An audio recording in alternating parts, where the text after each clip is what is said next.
Hi guys, I'm Rez, and you're about to watch episode 8 of the Fireside Chat with fellow DFFOO content creators Lidz87, Jin Lee, and 40 the Broadway Saiyan. This month we talked about the upcoming updates that we learned about in the May DFFOO community stream. So upcoming units and reworks like Swolvez and Kadaj and Nine and Bartz and Tifa, the new QL updates, and then as usual a nice Q&A session. So definitely check out Jin's video as usual with his own thoughts, and hope you enjoy. We typically do the Tuesday or Wednesday after the community stream every month. Thanks so much. What's going on, guys? Welcome. Thank you guys for joining us tonight. We'll get started in a few more, just letting viewers join us. What's up, Halcyon? Look up for Duck and 40 pull battle. Oh my, it'll be fun. If you guys have any questions for the later portion of the show, just be sure to ask, and we will try to get to them much later in the show. Yeah, it's okay. So, Jin's still here, right? Yeah, I'm Jin? Oh, he's meditating right now. You guys don't see him? He's actually underneath the waterfall meditating. Look at that posture he has. All right, Jin does not move whatsoever for nobody, and he's still able to talk. He must be like a really good ventriloquist. Probably. Have you guys ever seen that movie Dead Silent? A Jintriloquist. Jintriloquist. Ooh, there you go, a Jintriloquist. So, 40. It's like an Ace Attorney, ventriloquist. Yes, it is. Staring contest master. All right, let's go. Is Jin training with Yang? Actually, is Yang training with Jin? That's the question. Oh. Jin is. He made me work though, so I'm actually the one training with him. Jin made me work for him. Jin is the sensei. I didn't even pull for Yang. Gosh damn it. Oh, he's super fun, especially with Terra. He looks fun. It's the abs. They intimidated me. You know, every time I see him, it's like, gosh damn, I gotta do sit-ups, man. Did you have him on JP list? I do have him on JP. Yeah. I do. I got him much later though. I didn't get him when he first came out. So. You got him with Barrett? Yeah, buddy. I chased him for Barrett, and then Kane blocked me once Kane got his LD. So there's that. So plan ahead, guys. Plan ahead. Okay, them double LDs, man. They're no joke. All right, shall we get started, guys? Let's do it.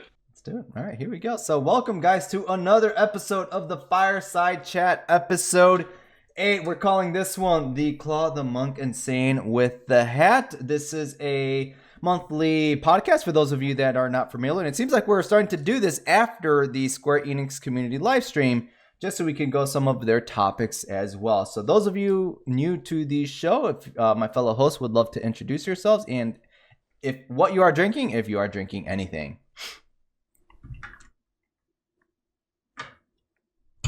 I am drinking nothing. I am Jin Lee. I am the DFFO godfather right now, and I am also the resident DFFO luck sacker currently. It is causing me to become the villain of the whole community.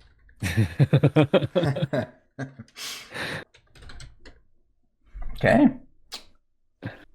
Rez, I'm actually having water right now, if you can believe it. My friend was over earlier, and I made us a very strong drink called the Paper Plane, which is like almost entirely alcohol, and then I had a White Claw after that. Oh, jeez. So I was like, I should hydrate. So I'm having good old-fashioned water, which most people would be surprised to learn. Cold water is my favorite drink ever. So yes, but I'm Rez, and I am the past, present, and future underdog. There's literally. You sure you want to be? I don't. But even if I'm not in the future, I've earned the title for months to come. Even if I don't end up being the underdog later on, like it's just been. Our luck has been that the gap between our luck has just been that big that I deserve that. So, yes. Cheers. Oh, and this is Teddy. Can you see him? I see him. He's so Okay. cute. Just make the So next pull tired. battle determine the true underdog and just call it there. No. So. We have to take context into account. And how about yourself, 40? What's up, guys? This is 40 the Broadway Saiyan. I am the former Godfather because I have yet to avenge my loss to Jin when we battled for Celeste LD. I will get my title back. Just you wait, Jin. I'm just gonna ignore all the battles requests from you now, just so I can hold on to it. Never, I'm taking that title back. What am I drinking tonight? Oh, here, this is what I'm drinking tonight. I am having Proper 12 whiskey, which Ooh. is the whiskey that was created by Conor McGregor, a UFC fighter. Nice. I like the drink. I don't like him as a person, but I like his drink, so, you know. Other fun fact, I am not the Decidia Duck. It does seem like something I would do, but that's not me. He's actually in chat right now, and I've put my hands up while he is typing in chat, so I am not the Decidia Duck. And we are planning a pull battle, me versus the duck. So you guys wait for that, just to prove that that's not me. With a face reveal or no for the duck? Dun dun dun. We'll see. Okay. Looking forward to that. And me, myself, I am Lidz87, a fellow content creator of Opera Omnia. All right, guys. So, it's been a month, right, since our last episode. Like I just mentioned, this is a monthly fireside chat podcast. How was your guys' last month? How was the previous month? How was your polls? Anything memorable? Anything exciting happen within the last month in terms of polling? The details, guys, details. How did it go? I feel like people don't want to hear me complain anymore. It's okay. You can do. I feel like people don't want to hear about my pools either. My pools are just like, they've just been like almost too good that I don't even want to post them anymore. Like when I like get the weapon, I'm just like, oh my god, people are gonna hate me. But essentially, it's been pretty good. I didn't get Terra Burst though. I did want to get Terra Burst, but I didn't get. Get out! I did get. You are not complaining about that. You shit talked her all last stream. You've only used her in one Lithenia. Get out. Yeah. Well, I did advise not to chase her burst, and I didn't chase her burst. I followed my own advice, and I advised people to go for Garland instead. And I fortunately also got Garland burst. That's great advice, June. That's great advice. And so I saved the 50 burst tokens there. Nice. Definitely very happy with my pools. Rez can share her great pools, recently great pools. Yeah, finally my luck is starting to turn around, but Jesus fucking Christ, the last 3 months have just been, oh my god, I calculated it. I think it ended up being like 2,500 tickets for like Holy 4 crap. LDs or something. Wow. Yeah, and so many banners that I spent over 300 tickets on and didn't get anything. And then it's now been 53 multis since I've gotten a burst,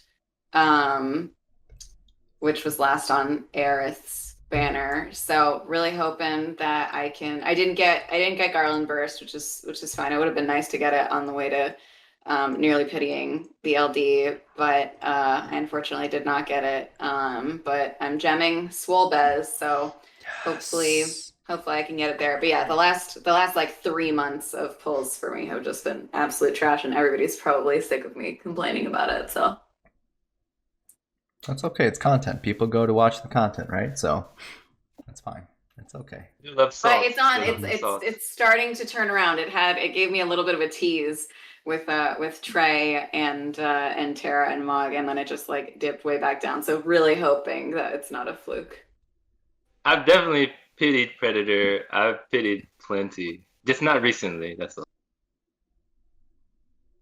Yeah, when was your last pity, I was just Jen? about to ask. Like Balthier? My last pity? I think it was Balthier. I thought it would have been rude. What was that, like 3 months ago?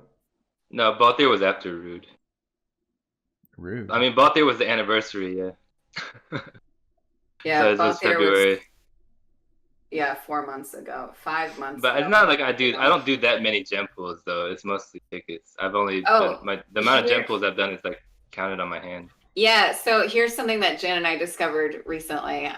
So Jen and I have pulled on all of the same banners with gems since Kuja. The only one that I pulled on with gems like that, besides Young recently, but the only one that I pulled on with gems that was different was I used gems on Terra's LD banner, but I get premium Mog Pass, Jin doesn't, and that equates to like the extra gems that I've gotten from that equal the amount that I spent on Terra's banner. I have from our Kuja round one battle, even though Jin and I have only gemmed the exact same banners, I have about 65k gems more than I did back in November, and Jin now has like 250,000 more gems than he did back in November, and we've gemmed all the same banners. So that should, I love you, Jin, but yes, we've both gemmed the exact same banners, and yet. And yet. But he's still the underdog. How about yourself, 40? How's your pull luck the past month? It's been either very high or very low. So the highlight so far was that free multi on Seven's LD banner with Garland's Burst, where I pulled 2 Garland Bursts. Like I thought I only pulled 1 because like it started off as a burst orb, and I was like super excited, and then people in chat were all like, "You got 2," and I was like, "Wait, seriously?" And I look, and that just blew me away. Like that was insane. That was insane. Yeah. I didn't even see that. How does that even? It's on YouTube. I put it on YouTube. I've been so out of nuts. The loop. Yeah, that was crazy. Like I've never had that happen before. And then afterwards, I've had my massive lows, which was the recent one was Ferris, because I had 200 tickets left and spent all 200 tickets and didn't get it. And then I ended up pitying her LD off camera. So it's been up and down for me. Really good RNG, really bad RNG, but DFFOO still has the best gacha system. So yeah, yes, I'm grateful for that. So I agree. And you know, it'd be like that, you know, it's a gacha game. Mm-hmm. RNG goes up and down for everybody, you know. So like who did I get? I got Garland's burst weapon off of tickets. I forgot whose LD I got right after. I think it was Ignis. Like literally the next ticket multi-draw. Like it all happened during the same pull session, and then I had to pity Ferris's LD weapon. The pirate stole my gems. You know, it is what it is, but that's fine. She was worth it. I was planning on throwing gems for her, but I didn't think she would take that many. So that might alternate my pull plans for some of the upcoming characters. So there goes my 700k dream. One day we'll be a part of the 1 million gem dream. That'd be nice. Club, I should say. Oh man, I would love that. I'm about to enter it. Yet? Mm-hmm. I mean, with Alexander, with my uncollected gems probably already, but with Alexander for sure. Anyway, you know, it's a hard life saving all that much. I feel. But how are you guys? How are you all liking the characters you have pulled? Nice segue. I know. That was a good segue. That was an excellent segue. I'm having so much fucking fun with Tara. She is a dream. I fucking love her. She's a queen. She's everything that I wanted her to be and more. And I'm just having so much fun with her. And I'm so glad that I got Yang. For those that don't know, I went back into the banner, and before the community stream yesterday, I was like, fuck it, we're going gems. I'd made the decision the night before. But luckily we only had to do one more multi. A little annoying since I spent like 350 tickets on him, but I'm so glad that I didn't have to then pity him afterwards. So I've already done a couple fights with Tara, Young, and Sarah, and I just having so much fun. Oh my god, it's a blast. Mm-hmm. And of course, I've done a couple with my girl power team, which is Tara, Celis, and Aerith, all of my like fully like full sphered girls. And then team comps with Tara and Mog are just so fucking cute. I love it. It makes me so happy. Do you take the Mog summon? No. I gotta do that though. I should do that. Not a true fan then until we see that Mog summon run. But I am finding like Mog, I know that a lot of people are like, eh. I'm finding him to be super useful. Like he's very versatile. He's fit in. I've used him in like 2 or 3 Lufenias so far, one where he wasn't even boosted, and like he's a lot of fun and he does a lot, and he's like really clutch, especially I know for the recent Abyss, a lot of people were kind of upset because it almost required him, but yeah. Sorry for the interrupt. Slim with the sub. Thank you, fam. Appreciate it. It's good to see ya. Nice. But no, Mog is great. I love Mog. He's adorable. Yeah, Mog has been my secret enjoyment unit lately as well, because I wasn't really planning on having him, but I went for him just because he's a cute little small boy. And yeah, I mean, he does kind of cover all the roles you kind of need. He doesn't do everything amazing, but he's very solid as a unit that you can pair other units. Yeah, I agree. I like him for what he is. I think the one thing that I wish he had was a double HP dump during his animations, because sometimes he brave leaks a lot. Oh my god, EX needs a double HP dump. Yeah, his EX is kind of a yeah.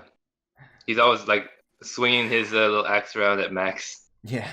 But I think it's split HP though, so it does like carry over. No, EX is total HP. Hi, Edge. Edge, what do you think about Mog, bud? Have you been using him lately? Oh yeah. Sorry, he wants to say good night, so that's why. Good night, What's up, buddy? Can you say bye? Can you say bye to everyone? Adorable. Wait, who's your favorite character? Sephiroth, right? Come on. Who's your favorite character? Yeah. Vivi? There you go. Nice. Adorable. I was actually thinking about this one. That's the City of Duck right there. There Edge. You go. We knew it. Oh. He's been up all this time. Oh, that makes a lot of sense. That's why they haven't been typing. I'm just kidding. But I think one character that I like what they do, but I tried them out and I was like, yeah, it was Dash for me. Like I'm not that crazy about Dash. Again, like I like what he does, right? Enhancing your party with thunder resist down, increasing your party's elemental weakness damage, lowering their damage resist, or increasing their damage resistance to both physical and melee, or physical and magic.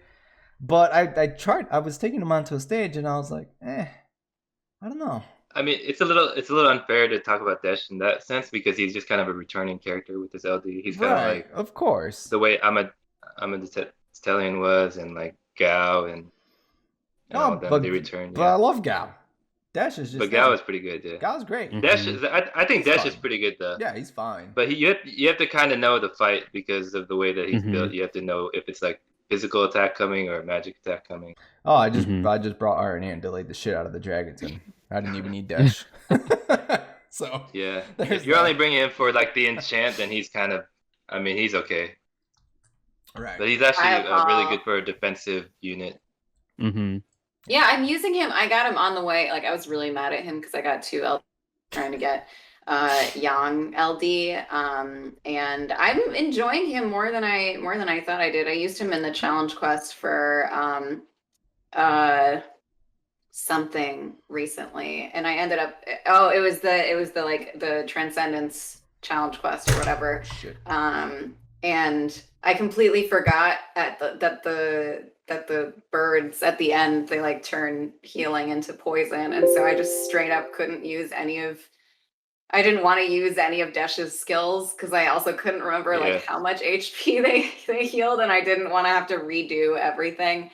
So I was just like literally doing brave and HP attacks with him because I didn't want to keep using his LD. But yeah, I was surprised by how much I enjoyed using him. Other than that, I would use him if you need a healer and a defensive unit that enchants your party. Otherwise, he's kind of meh. He was a lot better when he was released, and he was very useful for a long time. So he's kind of a little bit past his prime now. Yeah, and that's gonna be like I know I like to tell some of my viewers too is that a lot of the upcoming Lost chapters, they're going to focus on the second character's gimmicks rather than the actual character's Lost chapters. So don't expect some of these returning, or those that still need boards, but don't expect a lot of these other Lost chapter characters to receive really anything, at least until a much later portion in the game. I guess once they start introducing new weapons or something along the lines of that, at least on the JP side. So it is what it is. How about yourself, Woody? Who you been enjoying? Terra and Young combos super fun and trivializes a lot of current content right now if you play it properly. A character that I've actually been using a lot more is Celeste. Like I actually really enjoy using her. She's fun. Her trap like triggers and heals you. She draws. Yeah, she is. She's so good, and I really enjoy using her. Mog. Yes, I'm having a lot of fun with him. I think that he's underrated. He fulfills multiple roles, like we've talked about. Maybe not better than like a unit that actually specializes in it, but he covers so many things that, the versatility can get you through a lot of different, a lot of difficult fights, and that confuse can really come into clutch when he does the follow-up plasma. It's very, very clutch if it can actually inflict. I think it's like 30%, which is not bad considering that it's a debuff that prevents an action. But yeah, no, that's a character. Those are the characters right now that I'm having fun with. Garland, he's cool. Everyone was like planning for him mostly because of how good he is now, especially with LD boards and his burst. His burst effect as a friend unit and as an in-party unit is awesome. So I think he's pretty cool to use too. But yeah, the characters I've been having fun with is Celeste, Mog, Terra, Young combo, super fun. Sarah even, Sarah now Sarah being even that should be Sarah number 1. Sarah is so good. Sarah's tight. Yeah, no, I've just been having a blast at like using some of these characters that I didn't really use as nearly as often on JP. So I'm having a blast. No. Mog's confusion is actually quite good when if you run him with like Garland, for example, all the delays will give him so many chances to use. Oh yeah. And if you view it as like a bonus rather than something to try to rely on, it's like, don't think of it as, oh, there's a chance that this could proc and I need it to. It's like, it's an already, solid follow-up. It's just like, oh, and there's a possibility of it being able to confuse. And look, it just triggered. Yes, the enemy's not going to do anything. Let's go. Exactly. Yep. And that's like a hyped up moment, and there goes a little bit less luck for your next banner. So, just saying. Just saying. I've been enjoying Terra more. I mean, does that mean I want her burst? No, but I definitely have been enjoying her a little bit more on the global side of the game, especially now that, like you guys with the wonderful Sarah, yes, our number 1 debuffing support or a character. Yes, the number 1 girl, just pairing them on the same damn team and just watching Terra go ham. It's pretty nice during her LD phase is what I mean to say. So I've been using, I know, Terra's with their burst weapon, so that's pretty nice. But no, Terra's great. Terra's nice. Terra's awesome. So I mean, the reason Rez gets on me for not using Terra like only once, but I know why you don't I haven't used it. Yeah, but for others, like the reason I haven't used her is just because she's so ridiculously good. Like come on, girl, calm down. You take like 5 turns in a row and dealing so much damage. And with like HP damage up and like Yang obviously is just like it's great. I accept this reasoning. She's too much of a queen. All right, Riz. There you go. I accept this reasoning. Just imagine when she gets a burst plus. Oh my god. Yes. Oh my god, I'm so excited already. Holy shit. That's also another reason why I'm not certain if I'm gonna token Garland yet. Like I'm gonna be trying to use Terra burst in as much content as possible, and obviously, she's magic, he's melee. But I realize my priority right now is to bring Terra to as many Lufenias as possible and use her burst in as many situations as possible. So I mean, it could be that in a couple weeks I'll just be like, nope, I want to get Garland, because I mean I've brought friend unit Garlands and he's a fucking monster, and I would have loved to have gotten him, but I'm probably gonna hold off a little bit on tokening. Yeah, Garland's an Yeah. absolute beast. Oh my gosh. He's a monster. I'm having a lot of fun. He Mhm. was with him, essentially just like because he's I'll like a meta pool for me. I mentioned before. It's just Mhm. like because that kind of like the delay style is not like it's not like my favorite kind of way to play, like delay the boss, which Mhm. he's like just a monster at with his burst, because obviously during his burst they're continuously delayed. It's pretty ridiculous. Yeah. And then if you combine that with Friend Garland, his burst effect is one of the best ones. That's pretty sweet. And his EX ability ages pretty nicely because it's got multiple HP dumps in the Yeah. process, which is, Mhm. again, it's going to just scale off of his, own brave damage and all that. So, yeah. You can do over like 500,000 with like HP damage up and starting with enough brave. So, yeah. No, he's a solid DPS. He becomes a burst plus character with a rework. So, Mhm. yeah. So if you guys have him already, you guys already have a future investment. So there you go. I love his anime. Yeah. I love the plus eras where you already have a unit and all you gotta do is plus them. Yep.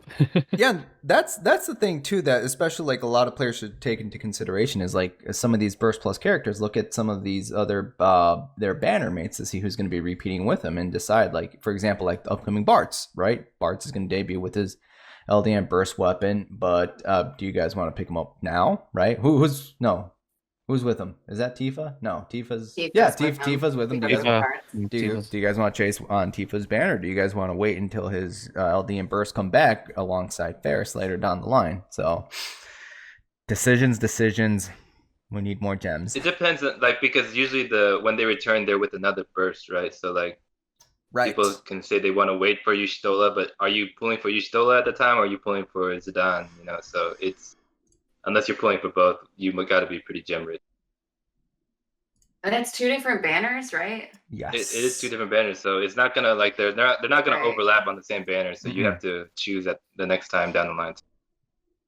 So Bartz is with, holy crap, Bartz is with Ace. So that is, well, the other, his burst Ace. banner on the other one is going to be Ace, and holy shit, Ace can dish out a lot of damage. But I'm almost tempted to avoid just using any tickets on Bartz's banner because I was planning on ticketing it. But if I'm gemming, and I am gemming Tifa's banner cosplay stream hype, I'm gemming Tifa's banner. And if I get the burst along the way, then I'm just going to need to go gems to get Bart's LD anyway. And if I don't have it at that point after spending a bunch of tickets, then it's another loss. But it's hard to say because I could get the LD off tickets, but it doesn't seem like we're unfortunately getting any free pulls. So no, at least not until the summer festival. I think they said and more. Mm-hmm. It's and more on the Festival. slide. Yeah, that's a tough decision. I usually won't like it. It depends on if you're going for the burst or not. Then you should gem the LD. Yeah. But if you're not going for the burst, you can get Tifa's LD and not get the burst anyway. So it is tough to I don't know if you can possibly wait until Tifa's banner to take it or gem Bartz. I don't think you can, but yeah, You should be able to. Like, I mean, I'm talking about you personally. Oh. Oh, if you that can wait, hurt. that'd be good. Oh, if you that can wait, hurt. that'd be good. That hurts because it's so true. That hurts because it's true. But yeah. Halcyon will really need to, if I do stick to that plan, Halcyon will very much need to help. Oh, here, I have the best advice ever. If you need to save, all right, listen, delete the app, but make sure everything is, backed up, linked to whatever. Okay. Once that character is gone, re-download the damn game, and there you go. You just saved yourself a bunch of gems. Easy. It's that simple. It's that simple. Okay. So hopefully some of you guys can implement that with your saving needs, and there we go. But like, for example, let me give a kind of a like example. Like for like Yang pools, I missed him after 200 tickets, right? So I just let his banner be, and then I wanted to see how Ferris goes first. And if Ferris went well, so then I went back to his banner and I got him then. And if I didn't get him, then I would have stopped. It's just you can try a little bit at first, but then just completely stop. And then if you get it on Tifa, the burst, then you can go back and gem it. That's kind of how I would do it. That's what I'm going to try to do. I have the right mindset going into it. The whole problem is, am I going to actually be able to do it? That's the big That problem. is the question. And then that's when we watch Jin Lee's video about saving and budgeting and all that stuff. So, yeah. So, all right, guys. So, how about that Dimensions and Transcendence? I already see Rez like glaring. Like, have you guys done it? Oh no, I have something in my eye. Oh. I actually did do the right Crucible. Oh, nice. Yeah, I did it on stream. It was my second ever Lufenia on stream. Oh, very nice. All right, how'd it go for you guys? How'd it go for you, man? Did you do it? I haven't done Reckoning yet. I did the left and right Crucible last night on stream, and I plan on doing Reckoning literally right after Fireside Chat because I'll be live. Yeah, so I haven't touched it yet, but who have you used?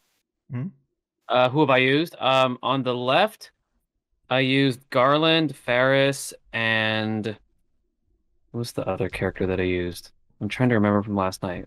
Was it Aerith? I think it was Aerith. Yeah, I think it was. On the left? And on the left. On the left? The one with with the wolves? Yeah, with the wolves. And then on the right, I used Terra, Young, and Mog. Oh, you went the destruction route. All right. Yeah, I did. Because Ferris and Aerith are actually really good. Ferris and Aerith are really good for the right section. Yeah, I didn't have Young at that point, so I used Terra, Ferris, and Kryl. I'm trying to remember who I used. So the left one, I used Garland, Celeste, and Terra. And I know that the big Papa Wolf gets like some kind of magic brave reduction thing, and Terra was hitting for 1 brave damage. But that's okay, because I was using the little baby wolves to get them brave hits and scale up Terra's HP damage. So there was that. But I was still able to do it with that team, surprisingly. So it worked out one way or another. The right Crucible, that one was Ignis, Ferris, and I think Squall. Ooh. I think that's who I use. Squall's a beast. Holy nice. I'll double check. Yeah, when he's enchanted. Yeah, I mean that would work really well. Oh my gosh, he does so much damage. He's still great, guys. Don't let anybody tell you otherwise. Squall's an excellent unit. I think Ignis is kind of slept on because he's a great support with the auras, and I would have loved to have gotten that enchant, fire enchant in Peril. Yes, he's. I think he's very underrated. I agree. I know I'm talking about characters we've been enjoying. I've been enjoying Ignis more on the global side of the game compared to JP. Yeah, no, he's great. He's great support, and then his call action is going to come in very handy for a very long time. So, yeah, him and Kryl. Kryl has been very useful as a call action for like his Transcendence. Have you guys seen any interesting party runs for the tier 2 of the Transcendence? I know I saw someone use like Emperor on the final one, so that was pretty interesting. What was it, Reckoning? So I think that was Aralai from TCC. I know that she said that she used Emperor, and then Jin, you used Vincent, right? I did, yeah. I used Vincent. Vincent, a good boy. Wait, like for the tier 1, I used Vincent, right? And then people were saying that they wanted to see me if I could use Vincent on tier 2. So I actually went ahead and did that before my Ferris pools. Wow. And I used Vincent for the right Crucible. I used him with Lightning and Mog. And I just did a no boss turn run. Nice. And then the left, I used Garland and Ernea, which are just OP delayers. So then I just had Charlotta as a third unit just to give the HP damage up, since she's just gonna stand there. And then for the Reckoning, I did go with I wanted to make sure I used Vincent, even though I could have used like Garland Lightning, but I used Garland, Vincent, and Mog, which is why I've been loving Mog, because he's such a good boy. He's such a good boy. And then even though like the last wave, it was so frustrating that his HP regen kept taking away all my health. That's right. And so after 30% health, they go into their white forms. And TCC and we found out that, hey, it ends up stacking like both of their forms. So like instead of waiting like the normal like 10 turns or whatever, you end up waiting like 20 turns to actually be able to heal yourself. So like the trouble I was having was killing them, keeping them alive before I could like heal myself, you know? Like I needed to heal myself and I kept killing them. Like they had very little health left. And then one of my failed runs, my pestle call didn't heal me before it killed them. So yeah, I had to run that 3 times just because of the HP regen issue. But yeah, Mog is a good boy. Vincent's a good boy. Who did you then end up using in Transcendence 1 to be able to use Vincent in Transcendence 2? Oh, I just stuck in the person that's supposed to be Gabron. Nice. But then I went ahead and I did free up on my right crucible. I did free up Lightning because I want to keep her burst for later. Mm-hmm. So then I ended up using Ferris, Vincent, and Mog. So it was just an LD only run. With 3 characters that people generally hate on, they were able to do an LD only run of the Transcendence. Haters. Jeez. Haters. Vincent's the best. But yeah, Vincent has proved to be a great damage dealer. He pretty much carried the damage of that team. Since Ferris, people are quite surprised at how low Ferris's damage is, especially her skill 1. She needs the battery. Mm-hmm. Absolutely. But she's mainly there for her debuffs. Right. Debuffs her. Which are really good. Oh yeah. Even up to now. Yeah. And with Vincent, actually, I mean, her attack down is like 70% or something, but Vincent, his is 90. You can actually, Vincent can override Ferris's. Right? Yeah, and it becomes a framed attack down from Vincent, so it's pretty amazing. They actually paired. I didn't know that. I wouldn't say great. I wouldn't say it was great pairing, but they actually work really well together. But it's unnecessary, is what I say. You don't need 2 strong debuffers together, but it works. You gotta shut them down, man. You gotta shut down these bosses, all right? Yeah. Especially with like 8 debuff slots later. I mean, technically they could really shut them down when you have all of the debuffs on. I'm not gonna lie. Like I was thinking, I guess I was being hopeful. I'm like, I'm curious if they would introduce those 8 debuff slots when Ferris would get her LD. I was wondering if they would. I could have seen that happen, but since they didn't, so yeah, we'll have to wait until El Nacho for that to happen. Because I'm like, gosh, damn, could you imagine all the things we could do if that got introduced early? Oh man, and that's like in a month, right? I believe like 2 months, maybe. Cause about 2 months. Isn't El Nacho right after Bart's?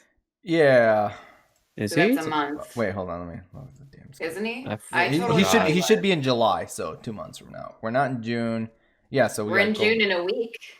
But we're not in June yet. I know, but 2 months from now will be almost August. No me grites. Hi.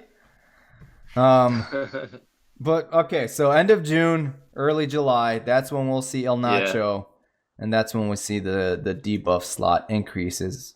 So that'll be very interesting. Actually, Ferris and Vincent, there you go. And then you could bring a disgusting third unit, I guess. Caius, he's got a lot of debuffs. Remember the Italian? She's got a lot of debuffs. There you go. So her debuffs are not great though. They're not good. They're just good for filling up slots. She has a lot of debuffs. Yeah. I don't. That's true. I don't like using her anymore. Not even as I used her call to prevent them from buffing the last wave of Reckoning. I used her call to prevent them from buffing themselves because I didn't have Ferris, or I didn't use Ferris. Now, did you guys on the very last wave of Reckoning, or not the last wave, on Reckoning, did you guys have more difficulty on one of the waves compared to the other ones? For my team, just the third wave with the HP regen was causing me issues. The first 2, they were pretty much shut down or delayed, so it wasn't too much of an issue. I think it really depends on what team you bring. Okay. I haven't done it yet. Yeah, I mean, I haven't done it yet on global because I plan on doing it tonight. But like speaking from when I did it on JP, I think the challenge was skill management. It is a long fight for sure. Yeah, it is very long, and I think the second wave, for me, if I remember when I remember doing it on JP, the second wave was probably the one that was the most tedious because the boss revives, and then if you let that boss take a turn, it's like a 300,000 HP regen, and it's super annoying. That's a lot. So it's like you have to burn either your summon or your burst. And if you're using Garland, you probably want to burn that burst there, so then that way you're going to delay that purple Phoenix and just make sure it does not take a turn, because it's just going to eat up your skills, your buffs are going to run out, and yeah, it just makes it really, really annoying for the third wave. Third wave is actually not too bad. Actually, all the bosses don't have a lot of HP compared to some of the other Lufenias. I think it balances itself out because it's 3 waves, but that second wave is probably the most annoying one for me. So unless you have a high damage team, you're still gonna have to use like HP plus every now and then with Garland or something. I did burst on the resurrection on the second wave just to so he wouldn't act. But it's actually, I mean, if you do that, the wave is actually pretty easy, because the first part of he's not really doing anything. You can conserve your skills a bit more. And I don't know if people are using Vincent, but the first wave, they do a lot of HP attacks, and so I didn't have issue because they were kind of neutered because of Vincent. But otherwise, you do have to make sure you have an elemental enchanter, and you have to watch out for all their HP attacks. Yeah, I learned that the hard way. For the first wave, yeah, they're like back-to-back AoEs. Like, I survived the first one, and then the other one acted like right behind it, and I was like, gosh damn it. And then I know with the birds, when they do their piano attack, when they drop their piano notes from the sky, they acted back-to-back. That shit hurt, man. But, yeah, no, probably for me, I think just the first wave with that back-to-back, like, AoE, I had to try to plan around it. Delay one of them, try to position Ignis between them, heal up.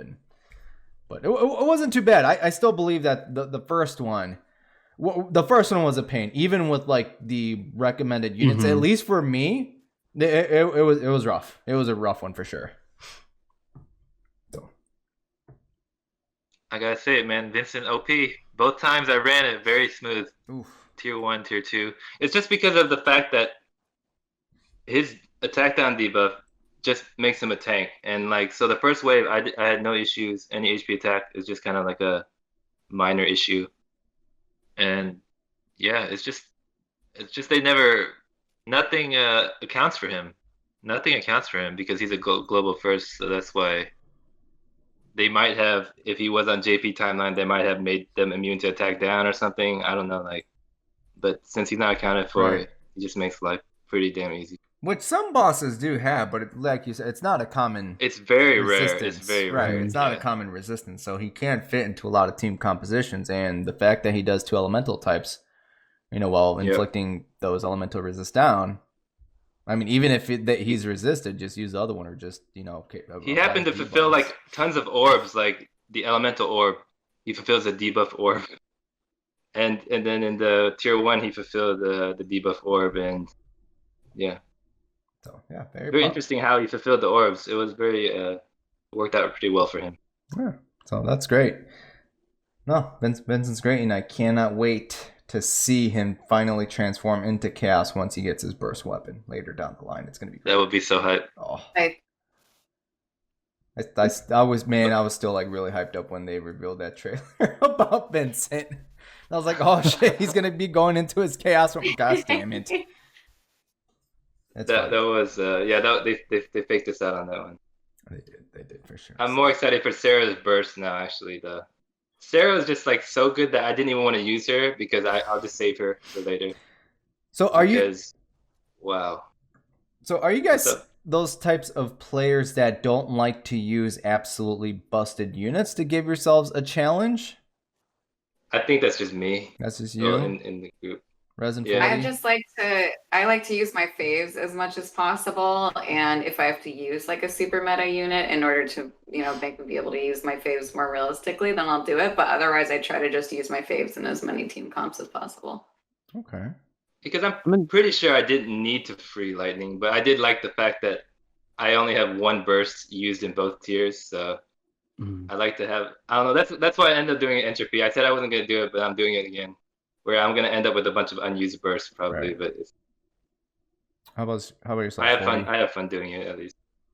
Me, I'm in the middle. Sometimes it also depends on my mood too. I'm like, do I want to have fun and like be experimental, or do I want to avoid the stress and just completely crush the content right away and not have to worry about it?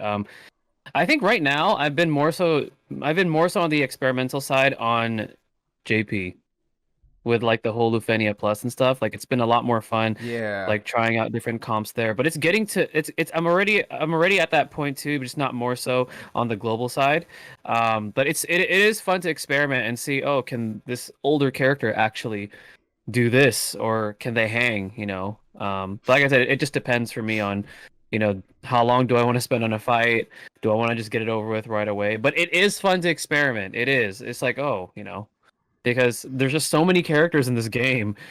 So it's you know, there's the creativity it's there. You just have to plan around it and understand the fight and kind of pick and choose what could and couldn't work. So yeah. But I'm in the I middle. wouldn't say like I'm like struggling like hard. It's mainly I'm trying out teams that I think will be fun, that will work, but not completely like synergy stomp is kind of the thing I kind of try to avoid.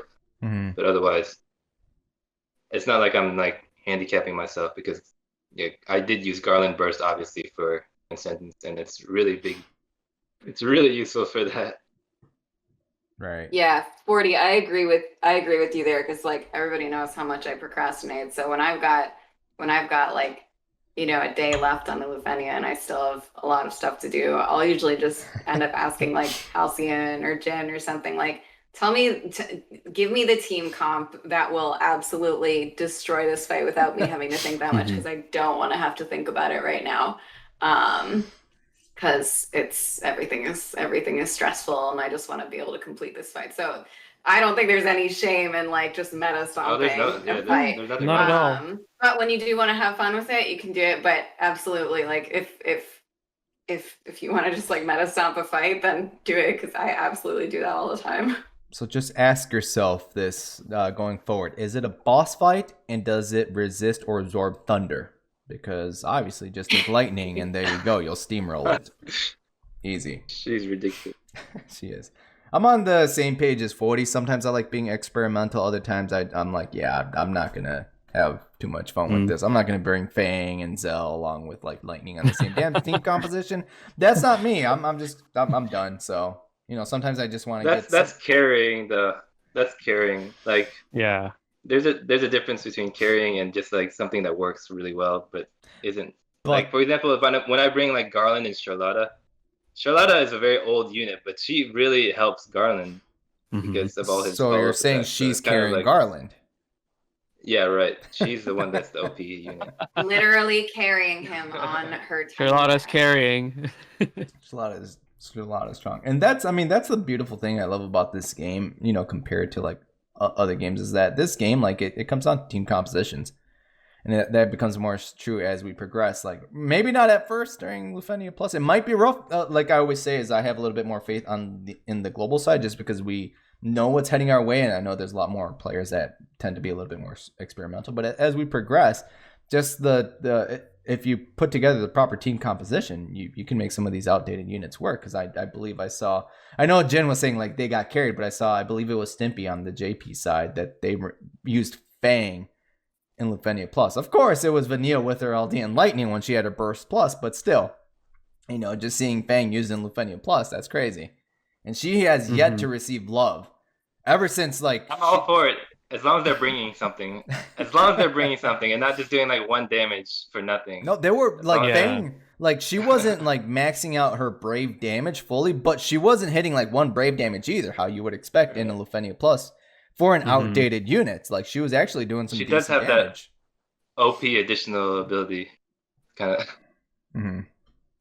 What was it? Wasn't it like HP damage up during? It's HP damage up for like everyone. For everyone, not just a chase, right? Yeah. And what's the percentage? Wasn't it 20? It's been like so long since I've looked up anything about Fang. 10, 20? Wait, who's Fang? I think originally it was meant for just her, but then it's actually ended up being for everybody. Oh, not Yang. It's party HP damage up 20% for 3 turns. So it is 20%. Shout out to the Tunberry troop, yeah. I thought it was 20%. Y'all were making me. Yeah, so it's just damage up all the time for 20%. Yeah, for everybody. Okay. Yeah, so it's pretty OP. It's pretty good.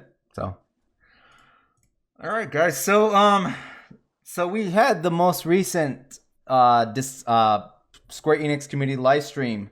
What's today? Yesterday? Yeah, right. Today's Yeah, Tuesday. oh my So God, it was yesterday. yeah, it was yesterday. Damn, I already felt like a few days already. So we're actually receiving a global first quality of life change, and that's going to be being able to limit break your gear in the actual exchange shop. What do you guys think about that one? Hype. Amazing. Holy crap! It's amazing. JP doesn't have that, right? No, they It's don't. a global first quality of life. Love it. Yes, and that's a good one. I love that, especially during slow server nights.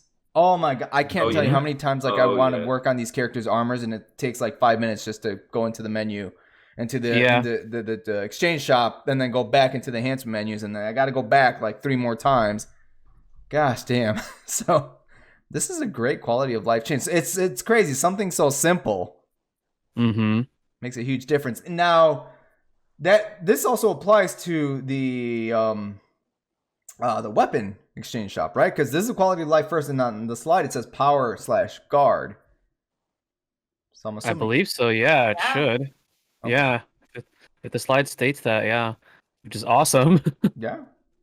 So, yeah, it's a good one. Shows that they listen to their community, because I'm pretty sure this was suggested before, and they implemented it.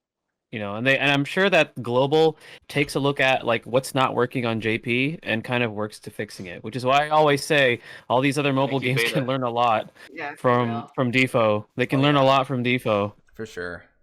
Yeah. Yeah, for sure. I think they have, because I know. It depends. Like, go ahead. Go ahead. No, you first. Well, it depends on if the actual like game actually cares about their global version. Because sometimes they just focus on their Japanese version because that's the one that's making more money, and then the global version is just a side True. or whatever. But DFFO really looks out for global really well, which is yeah, that's great.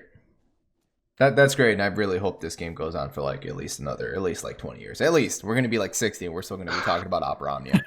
So, and characters are still gonna be introduced to the game. Maybe by then, Nanaki will finally be introduced.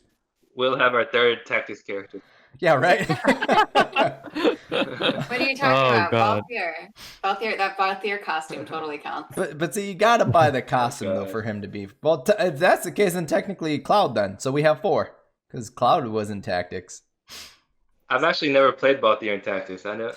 Was he in War of the Lions, right? I never actually played War of the Lions. He was War. I played the OG one, so I wasn't familiar with Balthier being in that game.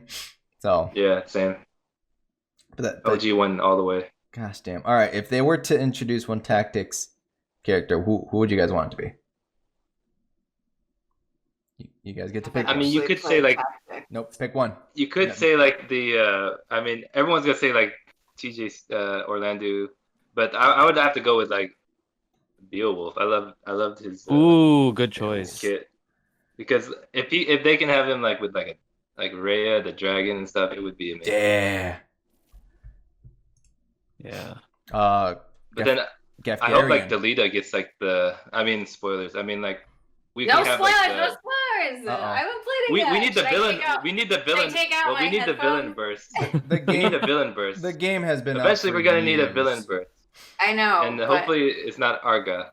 I can demand people conform to my spoiler rules. Just give us Delita, give us Thunder God Sid, and give us Gefgarian, and we're fine.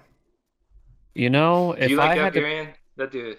Gefgarian? He's cool. Yeah, he's cool. There's only one character that I hate in tactics.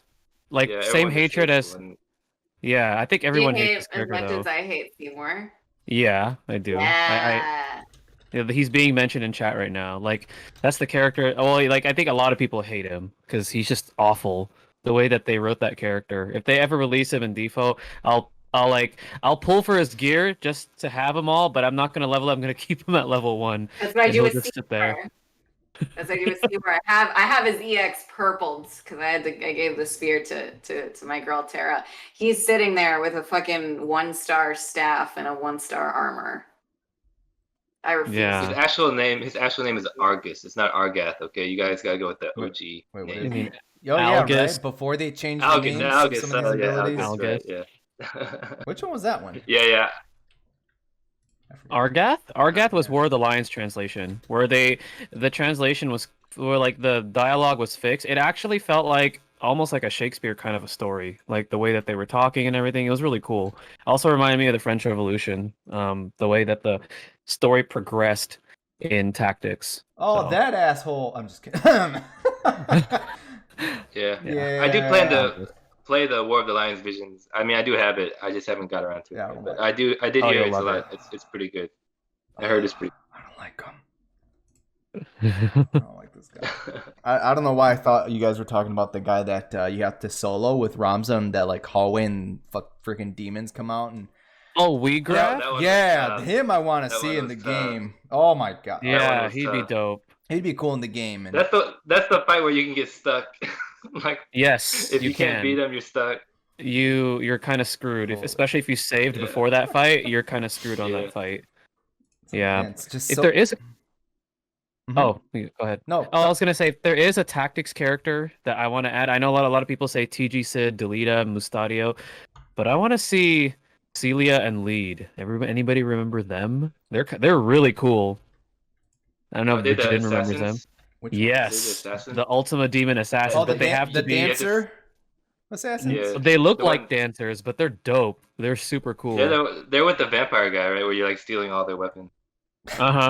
Yep. With Marcus So- Elmdor, they so- would be really Yeah, good cool. stuff. So many great characters from Tactics. There's so many great characters. I They don't- just didn't bring them any of them. I don't know why. understand why. Yeah, I don't understand why they bring. I don't know if it's like some kind of like licensing issues, but I mean we have Ramza and Agrius, so I don't. I mean, War of the Visions started off with like Orlando right away, man. Come on. True, very true. But I don't know. But here's hoping to us seeing more Tactics character in the City of Final Fantasy Opera. Super off topic. We went Yeah. FFT fanboys went off topic. Yeah, we kind of did. So it's fine. That's okay, guys. So, and all right. So back on track. Another thing that they did discuss is that we are going to be getting a new change in the game, and that's going to be in the form of us being able to realize our 7-star armors. Who are you guys going to blue first, and tell me why it's going to be Tifa? I mean, it's gonna have to be Tifa, right? Of course. Because Mara's not all gonna be all of available, the so all of the good units, you could go with all the units you'll use a lot, especially the attack ones for sure. All right, so there's going to be two different, as I guess I'm calling them, categories when it comes to the blue armors: resonance and brilliance. All right, so when you realize a character 7-star armor, you get them to their plus form. So for those of you that don't know what it is, it's the same concept as realizing your EX weapons. All right, we're going to be getting new pages, new books, new ingots, new nuggets, and that's what you use. It's same exact steps as you realize your EX weapons. It's going to be the same process for your 7-star armor. So you're going to use a book to realize your 7-star armor, and then use those new ingots to limit break them. And once you fully max it out, it'll become 8 stars, and the background will change to a bluish gradient color, and then they're going to acquire the resonance or brilliance passive. Resonance type passives are going to boost your entire party's brave and HP damage caps, while brilliance type passives are going to boost that own character's own brave and HP damage caps. Now, I would say to players who are trying to plan out which ones to go for, what would you guys recommend for them? What would you guys think? The units you use a lot, especially if they're a burst unit, and then you have to check if the effects is something that you really like for them. And if it usually, like for example, Tifa would really, the attack armor really boosts her damage, and it's just like how we get the 90 CP armor. It's just like how we get the current armors for the attack people. Generally, DPS characters really want their high armor pluses, and it's kind of the same thing now, but we have a lot less material, so you do have to choose a little bit more carefully. Okay. What do you think, for If you're not going to use the character a lot, don't do it, even if it's good for them. Teddy has some input. He just raised his head. I believe he wants to give some I feedback. think Halcyon, did you just come upstairs? He might hear him. I don't know. Oh, he's being guard dog. What do you think, Oh Forty? yeah, just kind of like Oh, sorry. Just one more thing. Like kind of like before, like you're gonna have to plus some armors. Like Blobs is saying, the support party armor plus. You can just keep it at. You can just do some of them at plus at 0.3, so you can get the ingots so that you can fully blue like Tifa, for example. But don't go like 1.3.2.3. Don't do that stuff. Just go 3.3. So on this topic, I got asked this last night, and I said I'm like the wrong person to ask because the way that I approached it is I went with my favorites and characters who I knew that I was going to use often. Um, because I mean, while certain while like every character will benefit from it, like you're realistically not going to have enough resources, and for me I found more value just going all out with like characters that I enjoyed using that were my favorites, that I knew I was going to be using very like more so often even after their initial release, or at least tried to make them work. So that's my approach to it. If you're looking for in-depth guides, though, there are 3 fantastic videos out there. Is it okay if I mention them, Lids? Of course. Of course. So Simply Lost. Oh, Jen says no. I'm sorry. You can't promote other content creators. I'm sorry. No. Of course you can. Of course. Simply Lost has a video. John Belmont, who I think is in chat, has a video on it, and Black Nero. Those 3 guys all have fantastic videos on. If you're looking for like something in depth and you're like, I want to learn more about this whole HD armor realization system and what they do and why it's important and who you go for. They use percentages and numbers, right? Mm-hmm. Compared to me, like, yeah, just use the damn book and there you go. Enjoy. I mean, if they're in chat, they can post the link, obviously. Yeah, I think John Belmont in chat. Yeah, they'll have to. There he is. There you go, Dragoon. Can you give him permission, please?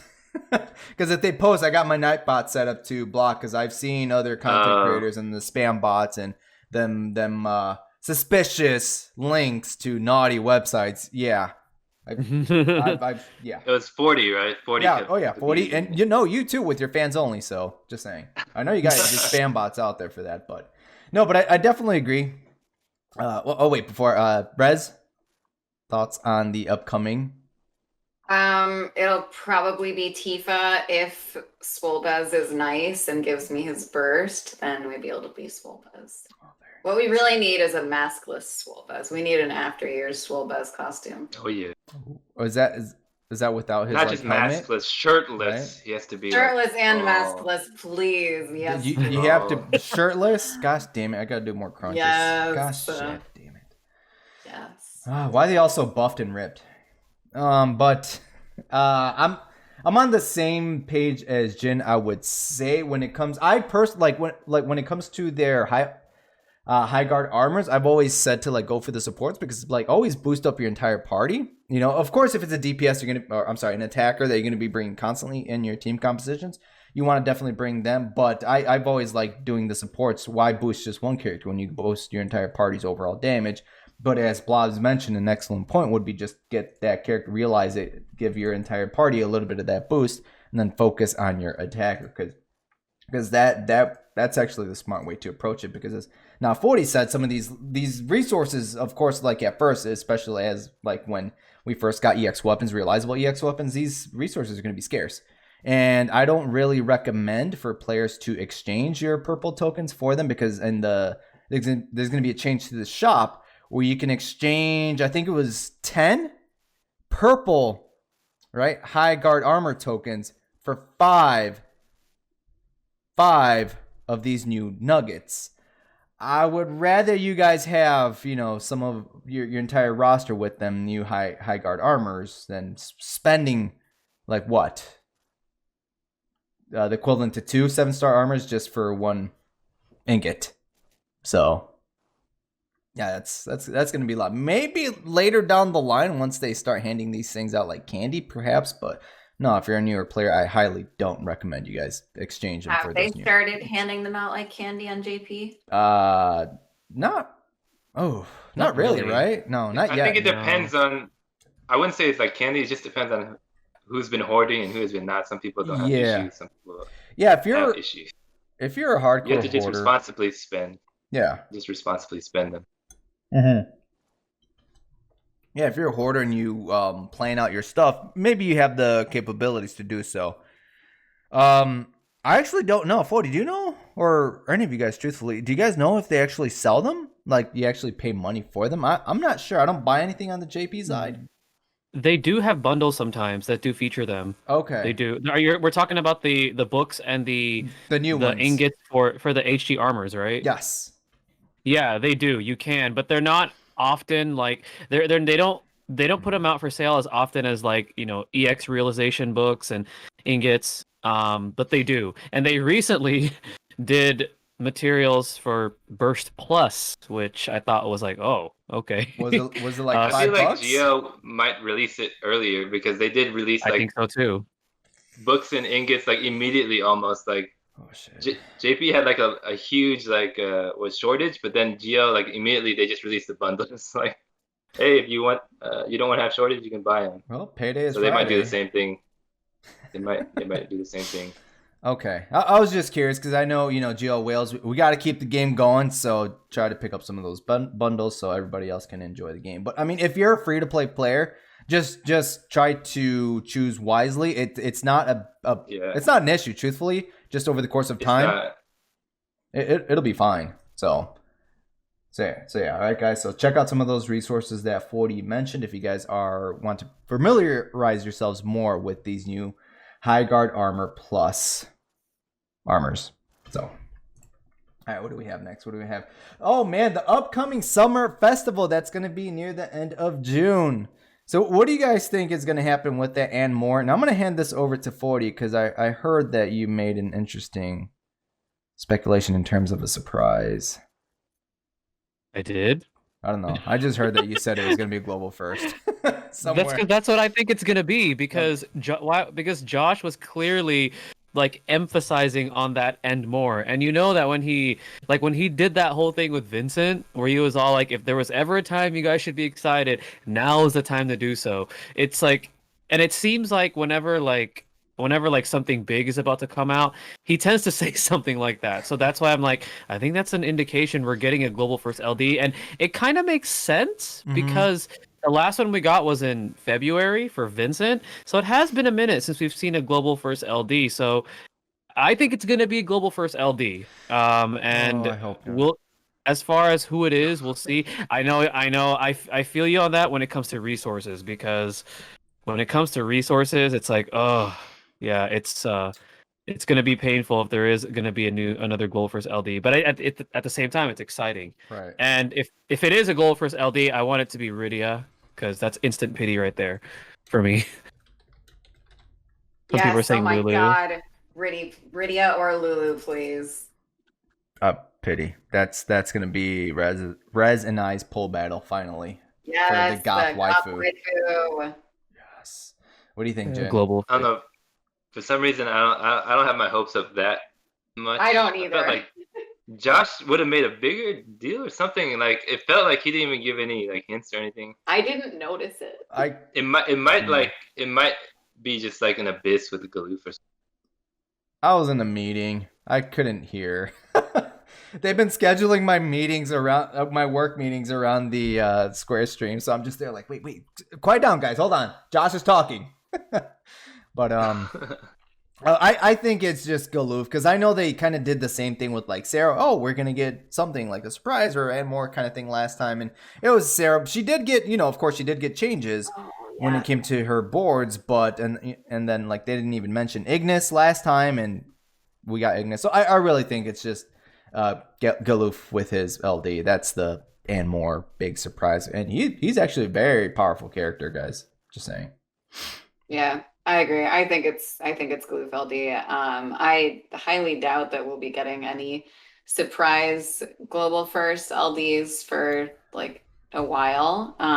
I'd like some, and we talked about this last time, I would still love some global first summer costumes, please.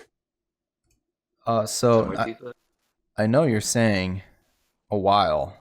When do you guys think we would get the next global first LD character? I mean, how much longer do we have until Lufenia Plus? Well, we're looking at 4 months, October, 3 months?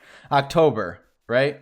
is when we should be getting Lufenia Plus, Zidane Burst Plus, Estola Burst Plus, or the first Burst Plus characters. Do you guys think we would get a global first LD before that? I think it's possible. Damn, it would make sense for the summer then, because what's in August? Or I'm trying to think of like what's big, but I don't see anything. Like I don't think we're getting it this summer, and I don't think we're getting it in the fall. I mean, if we're getting anything, it would be around October in the holidays. But yeah, I think we're gonna go through a dry spell. Yeah. Okay. Yeah. So if there is going to be a surprise, which like Rez was saying, I'm not getting my hopes up that it would be during the summer festival. But aside, I really don't see us getting another global first LD unless there's like a big global holiday. Which what's big? New Year's? Mm-hmm. I don't know. So. Yeah, I'll just be using Sarah all the way until the next global first. There you go. I mean, honestly, if it's Fang, why not? I've been like, I know because she seems like a meme. I would love Fang. But yeah, I would love Fang for get to her global LD first. And do you guys think? All right, let's say for example, it would be Fang. Do you guys think she would get a rework, kind of like Vincent? I don't think so. It wouldn't be like Vincent. We're already kind of far past. She would have to get LD boards. She would have to have a really OP LD if they're not doing it. Okay. Yeah, I guess it would really depend on her boards and actual LD weapon. But we're at that. We're at that point though. We're just we're a few months away from Lufenia Plus, Burst Plus, and they would have to take into consideration that character being released on the JP side also. Yeah, I don't know. That'd be a rough one, truthfully. But aside from that, I would love to see free multi draws for the summer festival. I think that's a given. I mean, that would be for the next stream, though. I don't think we're not getting any for this. No, right, the summer festival, which should be seeing El Nacho. So El Nacho free banner draws across his banners. So we're looking at El Nacho. What's that old guy's called? Strago, Ash, and I'd love to get Ash LD. Oh, what's her name? The discounted Iroha or whatever. Iroha. Mm-hmm. Iroha. I could see those being discounted or I'm not discounted banners. Free multi draw banners for the summer festival. So, are you guys ready? Good luck to everyone on their Tifa pools. What's up? Good luck to everyone on their Tifa pools. I think everyone is gemming her essentially. Like, who isn't? Yeah, for real. Who isn't? Who is not? I think Tifa Final Fantasy VII haters are not going to be pulling for Tifa. That's my girl. I mean, J.A is a weird person, so obviously he doesn't count. I don't have gems. I don't have gems. Rip. So he has like 1.5 million. Yeah, literally. That's impressive. So, Divine Alexander, do you guys think they'll bring the Daddy-O cheese to the global side of the game?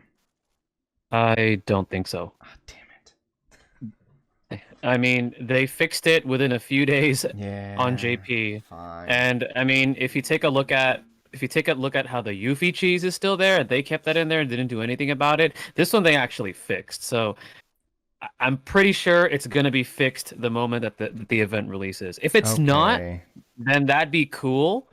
But I think it's gonna be fixed, and we're gonna have to deal with it the legit way. Which that fight is something else. If you don't understand the mechanics, it's a doozy of a fight. It is not easy. But those not familiar with the Gladio cheese on the JP side of the game, when Divine Alexander came out on the Lufenia, or I think it was the other stage, but on the Lufenia, you were able to lock Gladio and Divine Alexander in an infinite counter of each other. So you use Gladio's LD ability, he receives 0 damage, and he countering back and forth. And like 2 hours later, you just leave it there. You go watch a movie, you come back, and there's an easy way to defeat Divine Alexander. Which I was kind of hoping. I'm still hopeful that they'll still leave the cheese, because like 40 said, that fight was not easy.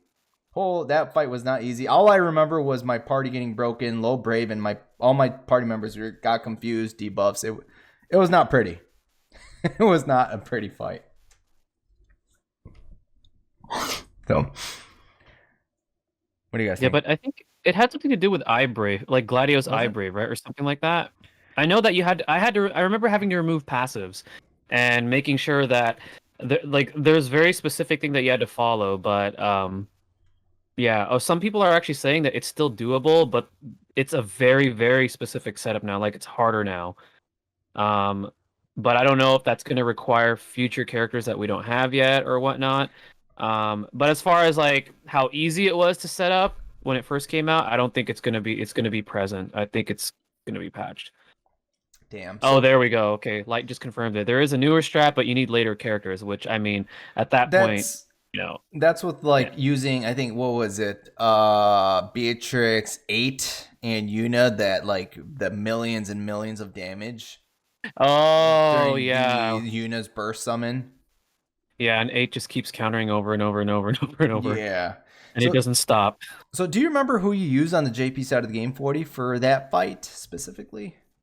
Well, I had Golbez burst, so I took Golbez. Who did I take? Golbez. I avoided taking Terra. Why? Shit. Because so No, there's a mechanic. Okay, so there's a mechanic in that fight, right, where like Alexander will like go into like this mode where like he cleanses all his debuffs and he becomes debuff immune. And he purposely delays himself because during the entire fight you can't delay him with either breaking him or like, you know, actual delay. But the thing is that during that state, if you take 8 consecutive turns before he gets to act, he's gonna put up this shield where all brave damage that you deal to him is 1, and he takes 0 HP damage. And the only way to get him out of that, if I recall correctly, is you have to allow him to use his recast. So it can be it's pretty tricky. Like it's like you have to let him act at certain times, unless you Golbez burst and you take advantage of the effect, and yeah, then the recast just won't do anything to you, because his brave will be frozen as long as you have that. Yeah, pretty much like what Blob just said. The start of it, if you get too greedy, you're gonna get punished. You know, Alexander is like this revered god. Like he wants you to. He's like, you know, you gotta worship me and let me have a chance to bless you, or else I'm gonna punish you. Pretty much. Yeah, it's a pretty annoying mechanic. But I took Golbez. Can't remember who I took. Who the other characters that I took. But Golbez was definitely in the party. He was definitely in the party. If I remember, I'll mention it in chat.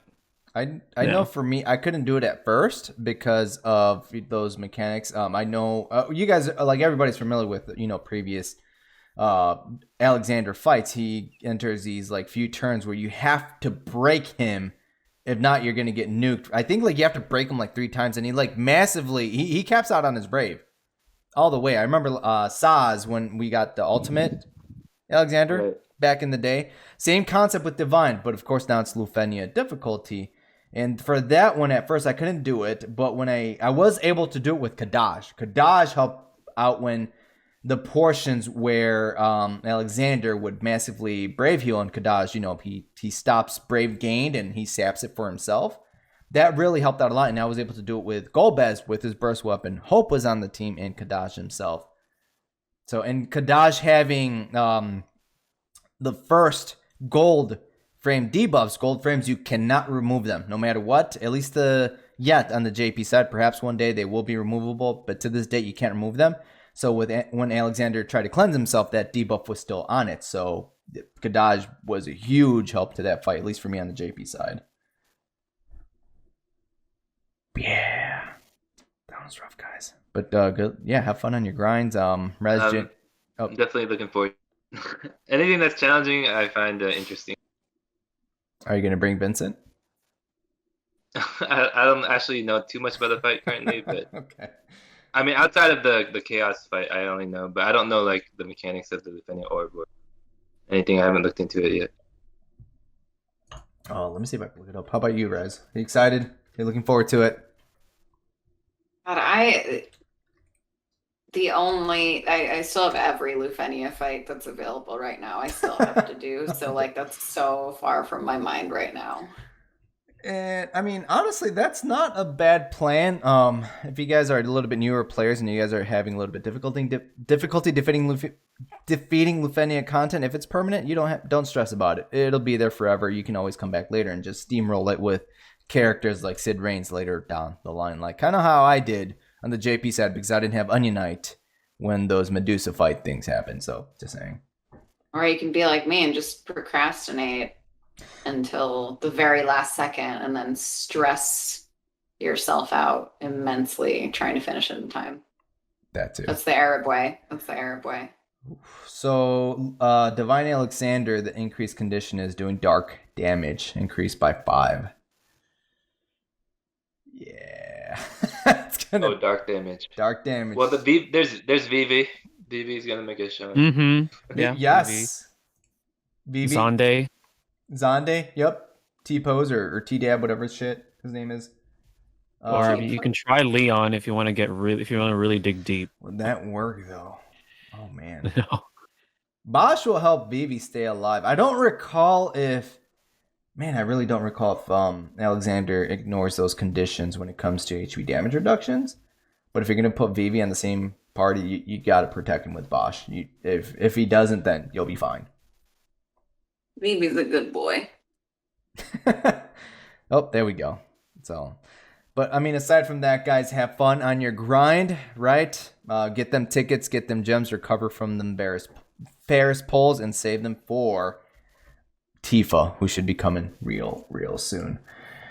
Actually, for people who don't like pool Golbez, like don't pool Golbez just for farming because you probably could possibly lose more resources than you can gain back. And if you have Terra, she's like an excellent farming. Mm-hmm. And she's excellent in general. Yeah.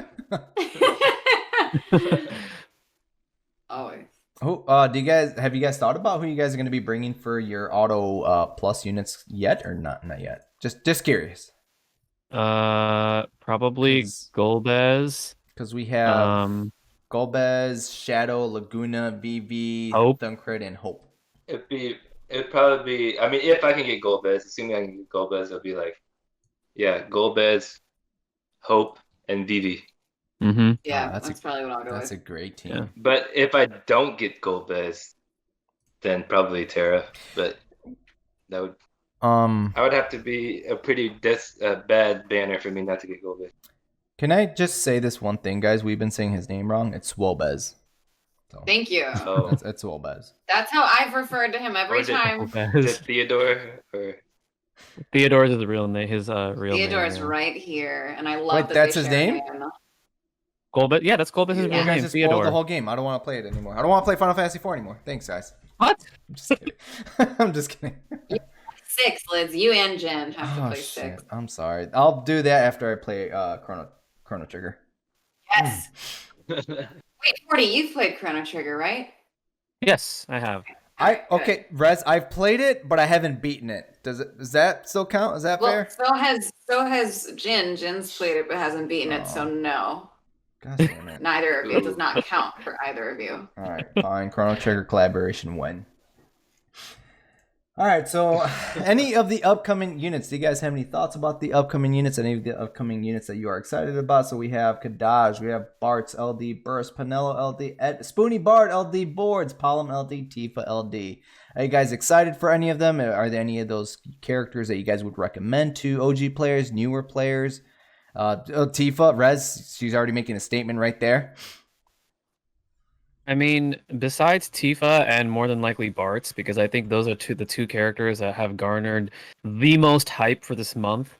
I'm actually looking forward to Kadaj. He brings a uniqueness with his golden framed debuff, which I think is awesome, because that can't be pushed off or dispelled. So I'm gonna have some fun using him. And Edward LD boards, because his LD actually does HP damage now. He doesn't just put them to sleep and that's that. So I'm gonna be looking forward to those. Besides Bartz and Tifa, because I'm pretty sure 99% of the community is at least gonna be pulling for Tifa. I don't see any reason why people are gonna be skipping on her, because her LD hits hits harder than some finished burst, which is insane, or even total damage across from like an entire burst phase. It's just nutty how much damage she can drop. Rez? I'm obviously excited for Tifa. I unfortunately have to skip a lot of upcoming banners because I need to rebuild my ticket stash after it got decimated. So I gotta unfortunately skip like Nine and Fujin and Kadaj. But as much as I love Advent Children, but I'm excited for Bart's, but I'm very excited for Galoof. And I right. really hope that I can get. I've always loved Galoof. Like I love him. I love Strago. And I love how like their granddaughters are in their games. So I would love to get Galoof LD. And hopefully I can get him and Bart's with minimal tickets because I will have minimal tickets. Okay, Max, you post this on my videos all the time, and I keep explaining that just because I have a lot of gems doesn't mean I'm going to use them on everybody. The only reason I have a lot of gems is because I don't use them on everybody. So, like, I'm not going to keep answering. I'm not going to keep, like, entertaining that. So... Insert Jin Lee's saving budgeting video. Right, gems are the only things that can guarantee you somebody you want, and those should be favorites. And so Rez obviously doesn't have a favorite for everybody, even though she might want somebody. Yeah, Horde. Not enough to gem. Yeah, you don't have to pull for everybody. Just pick wisely, and you'll be fine. If anything, you guys should start saving for the Lufenia Plus era already. Just get get Palom. No, I'm sorry. Get Porum. Get Setzer. Save. That's what you with the planner, like if you use the new DFFOO planner, which you should all use, it's now available on FFO tip, which is fantastic. But if you can see just like how far in the game you can get before you have to, so I'm not gemming that many banners the rest of the year. If it hits worst case scenario, which is what I have to assume, which is what worst case scenario ended up being for a lot of my polls the last 3 months. I'll be like under 100,000 gems by the time Fran LD comes out, and like that is with removing a lot of banners that I'm planning on gemming. Like gems can go down so quickly, and they take so long to build up. So that's why I'm very deliberate with all of my gem spends. And like it's so frustrating getting that question. I know it's like don't entertain it if it's frustrating, but like that's how we have these gem stashes. It's because we don't gem every banner. Truth. Word. I mean, I love Fujin. I'm definitely pulling for Fujin. Oh yeah, but Fujin. But like I'm going with gems on Kadaj, so I might not go because I also like Shelky, which Fujin's LD comes back with. So I've chosen not to gem Fujin. I'm also like 9 is actually pretty decent though. I don't have 9's LD. 9's cool, and he's a great unit for newer players for sure. Like he's a pretty great substitute for Wall. He's actually. Inkwelder is shout out to Inkwelder and Tone Trip. He's a huge defender of 9 because 9 has like spectacular auras, and people are just overlooking the fact that 9 is really, really great unit. Even though he's just a returning unit, he's actually a really great unit. Wait, who's 9? You mean Warrior of Light Jr.? Yeah, that was the one. Oh, I'm just kidding. No, 9's great. Once he gets his boards too, yeah. Yeah, he's actually quite a fantastic unit. I think he's being overlooked a bit. Inkwelder has really proved, like he's gone on like a long spiel about like how great 9's aura is compared to like a lot of units. It's pretty damn impressive. So yeah, I'm definitely ticketing Fujin and 9. Looking forward to that banner. And Kadaj is getting gems because having children. Right. And yeah, Bart's probably just tickets for Bart's. Unless I get his burst which is obvious. I'm actually looking forward to Inkwelder. I just mentioned him again, but last time we pulled Inkwelder lost to me. He's gonna have to pull 200 tickets on Edward and Palom's banner, and he hates that banner so much. And I'm looking forward to his video on that the most. Who do we have? Man, I forgot about Galoof for a second. He's a great character, especially with his auras. I know somebody asked what Galoof does with his LD. So first and foremost, Galoof is a great counter evading type character. He will cover for your party, kind of like Gladio. Okay, I say Gladio is the younger Galoof, and Galoof is the more experienced veteran. So, but once Galoof gets his LD, long story short, is that he's going to increase your party's brave damage by 40%, and he's gonna have this mechanic, kind of like what's his face, Arden, where he cannot die. So very, very strong auras towards your party members in terms of increasing their brave damage, while also being a great counter tank, counter evade unit. I don't know how we call those units now. I don't know. I call someone a tank, someone gets mad. So counter evade, double counter. Thank you, J-Dot. Double counter. So he does the standard counter, and then he does another counter. But one of his counters is with physical type damage, and with his LD counter, it's any form of damage. And he does have, I think it was party HP healing, which was nice too. So he's a very strong character. If you guys are looking for some form of tank like evade counter type character, Galoof is a great pickup. But I'm like Rez, gems for the Tifa. Kadaj, I'm a Final Fantasy VII fan. Ferris might have put a dent in those plans, but it's Kadaj, so I don't know where I'm at now. I'm not a fan of Maria. I've never been a fan of Maria because once Kadaj gets later down the line, Maria's LD weapon, I don't care. I'm sorry, I don't care about Maria. Oh my god. So I'd rather get Kadaj now than later down the line. Stop it, Jen. How dare you? I'll have Zidane. That outfit. I'll have Zidane I'll have Ace by then. We'll be fine.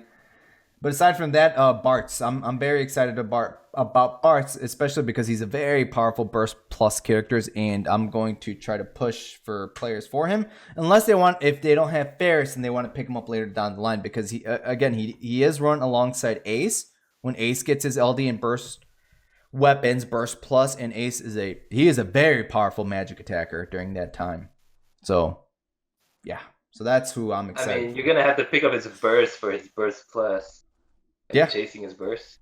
Yes. I mean, I'm gonna try to. Yeah, I will be picking it up now because I already do have Ferris. So I am looking to pick up his LD and then chase on the Tifa banner. Tifa is getting gems automatically. So right. So goodbye gems. I've been saving them for these banners. So. Yeah, and then after that. But that's what I mean. Like, if you get Tifa and like 10k gems, you would continue for his burst, probably not. Right? That depends on how the LD chases go, because usually when it comes to some of these characters that I do want, now these are my own personal plans. I'll chase their LD with gems, and I mean, if I get the burst along the way, awesome, great. But if I don't, as soon as I get the LD, I stop and I see how, if there's going to be another banner that I'm going to be chasing in with gems, I'll see how that treats me. And whichever more I guess where I'm higher in the G token count, that's where I will continue pulling. But if not, I should have enough burst tokens. I believe I do have enough burst tokens to pick them up. That's if I don't get really excited for Swobez, because I mean 40 with the power will meteo, so yeah. Heck yeah. See? Heck so yeah. I do like Golbez. He's a very powerful character. I did get him on the JP side of the game when he debuted. Oh my gosh, he's a very powerful dark magic attacker. Gosh damn, he dishes out a lot of damage. So,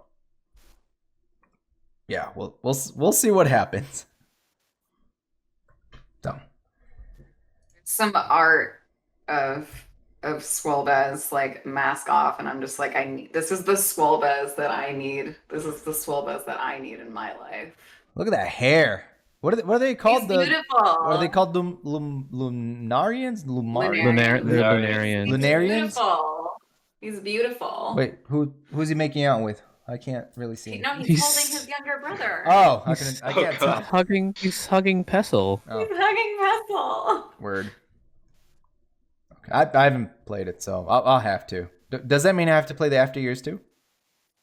I haven't played After Years. You don't have to play After Years to appreciate 4, because honestly, 4 is more than enough. Because After Years, honestly, is, if from an unbiased standpoint, is okay.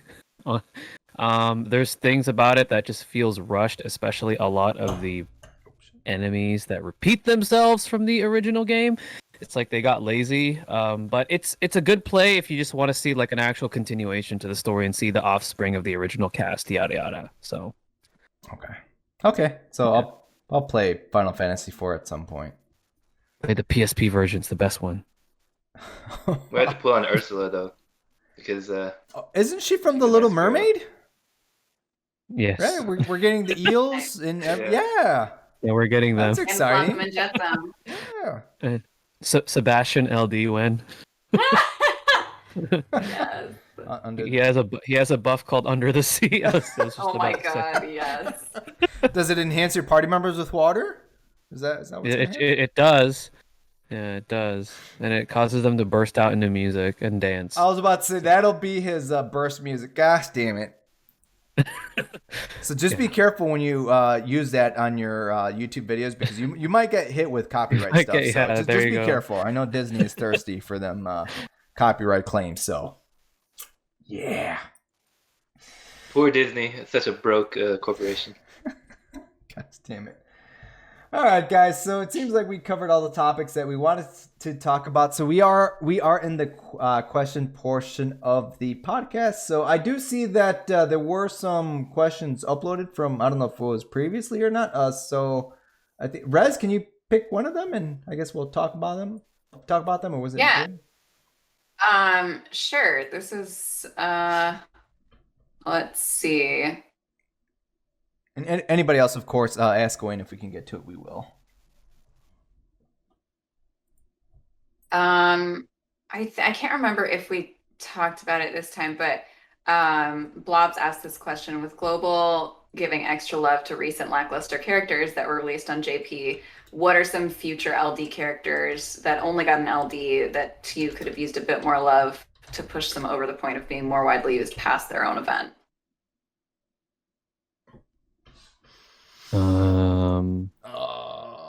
I'd say Faris could have probably used a better rework, because her skill 1 and 2 are still kind of, because most people are going to be using her for the call. Yeah. Like, I mean, a lot of people are complaining about her damage right now. They're like surprised.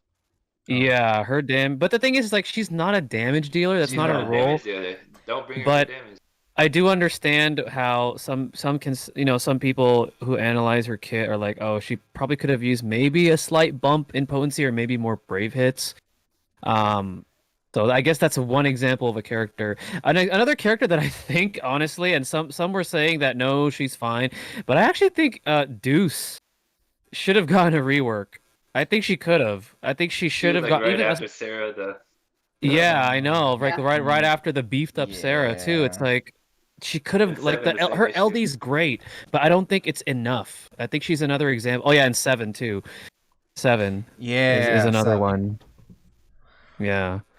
They're all So after those are Sarah. examples. Sarah's a deserving one. She was a deserving one that got fixed. But they Absolutely. seem to have a string of subpar LDs. Like, I think a lot of the Lost Chapters characters going forward, truthfully, because if they're the main featured ones and if they already have their boards already, they're not going to get anything else. Like I mentioned earlier, they're going to focus on the second character's gimmick. Like what's his face? Beaver guy. Literally, I remember he didn't get a damn thing for his Lost Chapter. But what's her face? The girl with the hammer. Sink. Yeah. I was like, wait, I love so her. they didn't do anything for Beaver Guy? What the hell? I was a little disappointed because I was looking forward to it, at least on the JP side. So, I mean, of course, with the proper team compositions, yes, you can make them work, but so he probably won't receive love until like what, level 90s or once they introduce a new weapon type, or I don't know, something different later down the line. But nope, he did not. Yeah, so I'm gonna say some of these Lost Chapter characters that don't get anything else. Yeah, Guy is tragic. But they do want you to pull more for the other character. I don't care about Cinco Maria though. God damn it. So, okay. Which one of these did you wait? Which one was these, Rez? First, second, third, or fourth? It was the third. Was the third one? This one? Okay.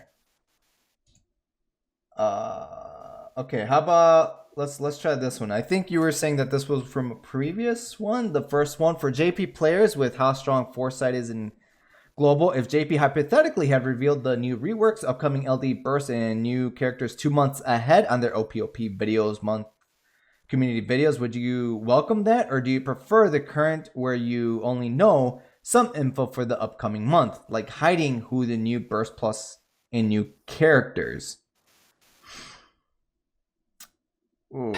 I'm kind of 50-50 on that. So obviously for global, the Foresight is awesome because what Foresight does is it allows you to plan ahead and save your resources unless you're a whale and you pull on everything.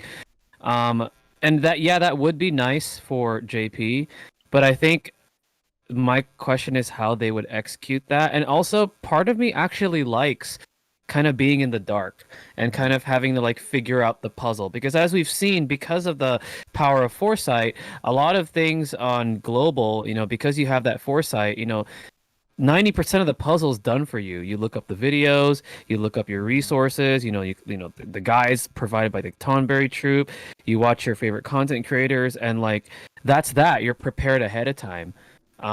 So like part of me would be like, yeah, I think it'd be great to have the Foresight, but at the same time, part of me is like, I like going into the dark because I like being surprised.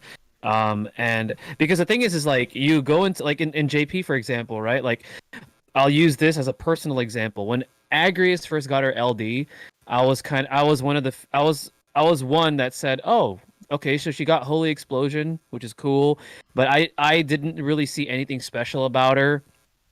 From like the initial trailer that they showed, and like when I used her once and then I just kind of like benched her, right? Like I didn't think she got too much, and then afterwards, I started to watch other videos from other JP DFFOO content creators, and I actually really looked at just how valuable her kit was, especially for Lufenia Plus, and I gained, I gained another level of like, appreciation for the character, and that's because I went into it dark. I went into it in the dark without like having any kind of like prior knowledge of like, what the character does, and I learned how to appreciate them that much more. And I think that's what's cool about not having the Foresight, is you go into it dark and you may underappreciate a character when you first see them, and then afterwards when you kind of see how well they can perform in future events, you're just kind of like, oh wow, this character is actually really, really strong, and you go back to like some of these events and some of this hard content and you start using them, and like you really gain like a newfound appreciation for them. So I'm like 50-50 with it, but for like JP not having it, I'm perfectly fine with it because I like going into the dark and figuring things out. That's what makes the game a lot more fun for me. I agree with you, 40, as another JP player. Being in the dark on the JP side, it really, you value your gems a lot more, because you don't know what's to come. You're saving them like, okay, there's this hyped up character, but what if my favorite character's around the corner? And even if they did decide to, reveal us characters like 2 months ahead, I don't think they would even reveal us their kits. So we don't know how strong a character is going to be. Like some of these characters that me personally, like I never truthfully liked, and then they release their kit, it's like, holy crap, their kit is pretty awesome. So like someone like, for example, Sid Reigns, I never played, well, I don't know, where's Lightning Returns, one of those games, whatever. No, right? Is he from 13?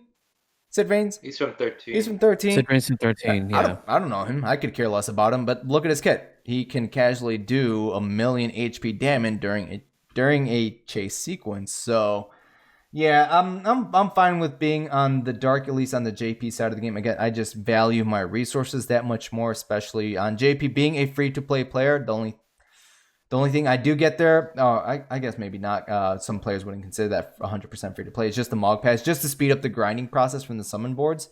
Back in the day, now I probably don't need it, but aside from that, I don't buy anything else. So all the gems are just earned from the game. I guess it just feels better too, having all these free to play gems, and then like, oh, I just was able to pity with these free to play gems, and for a character that just got released that I really like. So yeah.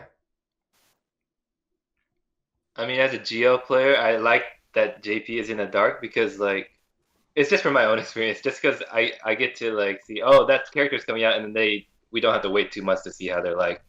Mm-hmm. Like, obviously, it's a selfish part of me where that JP's in the dark, so we get the excitement of finding out who's coming, and they come pretty soon after. And then I play GL, so I can plan for that person if I want them. Mm-hmm. So I get the best of both worlds without having to risk my gems and my stashes playing JP blindly.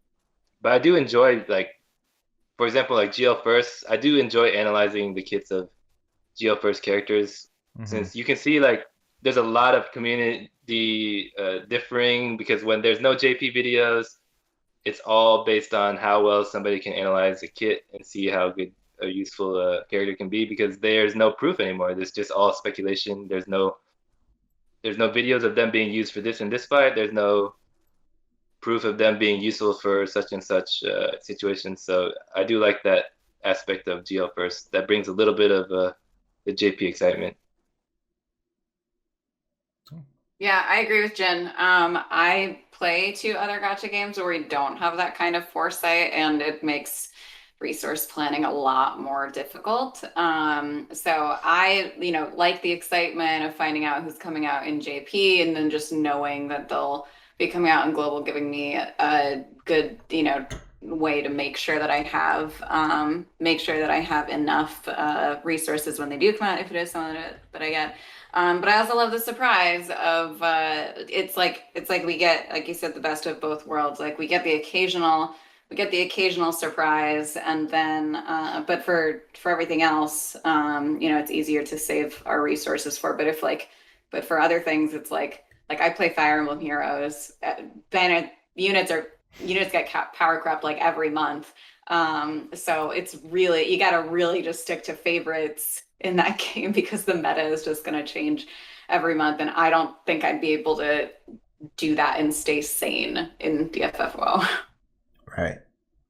And there's a follow-up to this question. I know Jin kind of like answered it in his own when he was talking, but like, do you guys enjoy having foresight in global, or does it kind of ruin the challenge of the game? I would say, yeah, most likely, like it was mentioned that the puzzle has already been solved for us. So unless you want to experiment, like with different team compositions, like it's already been done on the JP side of the game. Just watch YouTube videos if you guys want to see how to do set content. So in terms of ruining the challenge, yeah, if you guys want to challenge yourself, those are the players who like to experiment, like Jin has with Vincent on all of these wonderful Transcendence stages.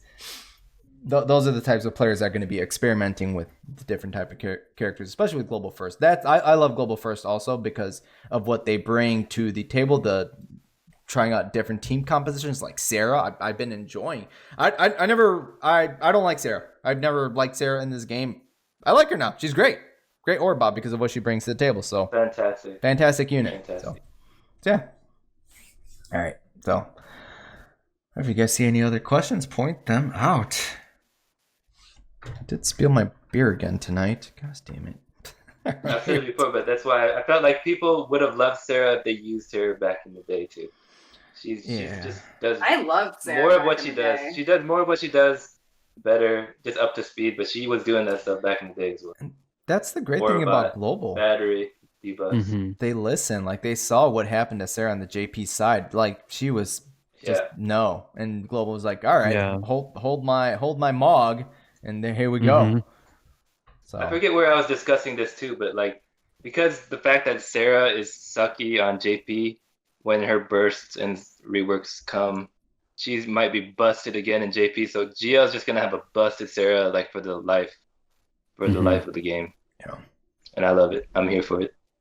So yeah, I agree. Ash, what are your thoughts on Ash LD? It's fine.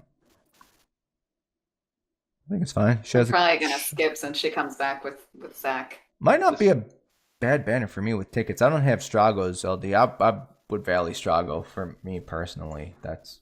Strago is actually pretty good. Yeah. He's a lot better than I thought he was, actually. So I love him. Ooh, okay, hold on. This is an interesting one from Anatseru. Because of high damage JP getting, do you think they could make a Lufenia plus more harder and allow 4th character on team besides friend unity. I feel like they tried that already with that 6-party composition that nobody seemed to like on the JP side of the game. Remember that? That was weird. I was like, so when they first talked about that, I was hoping for like something like where, kind of like similar to Boss Rush, but in a different manner, where like the fight continues on and like you can actually the characters actually swap out in the middle of the fight. But I didn't understand how the execution of that, like. It's like, okay, I can swap characters out. That's cool, but this didn't really add anything.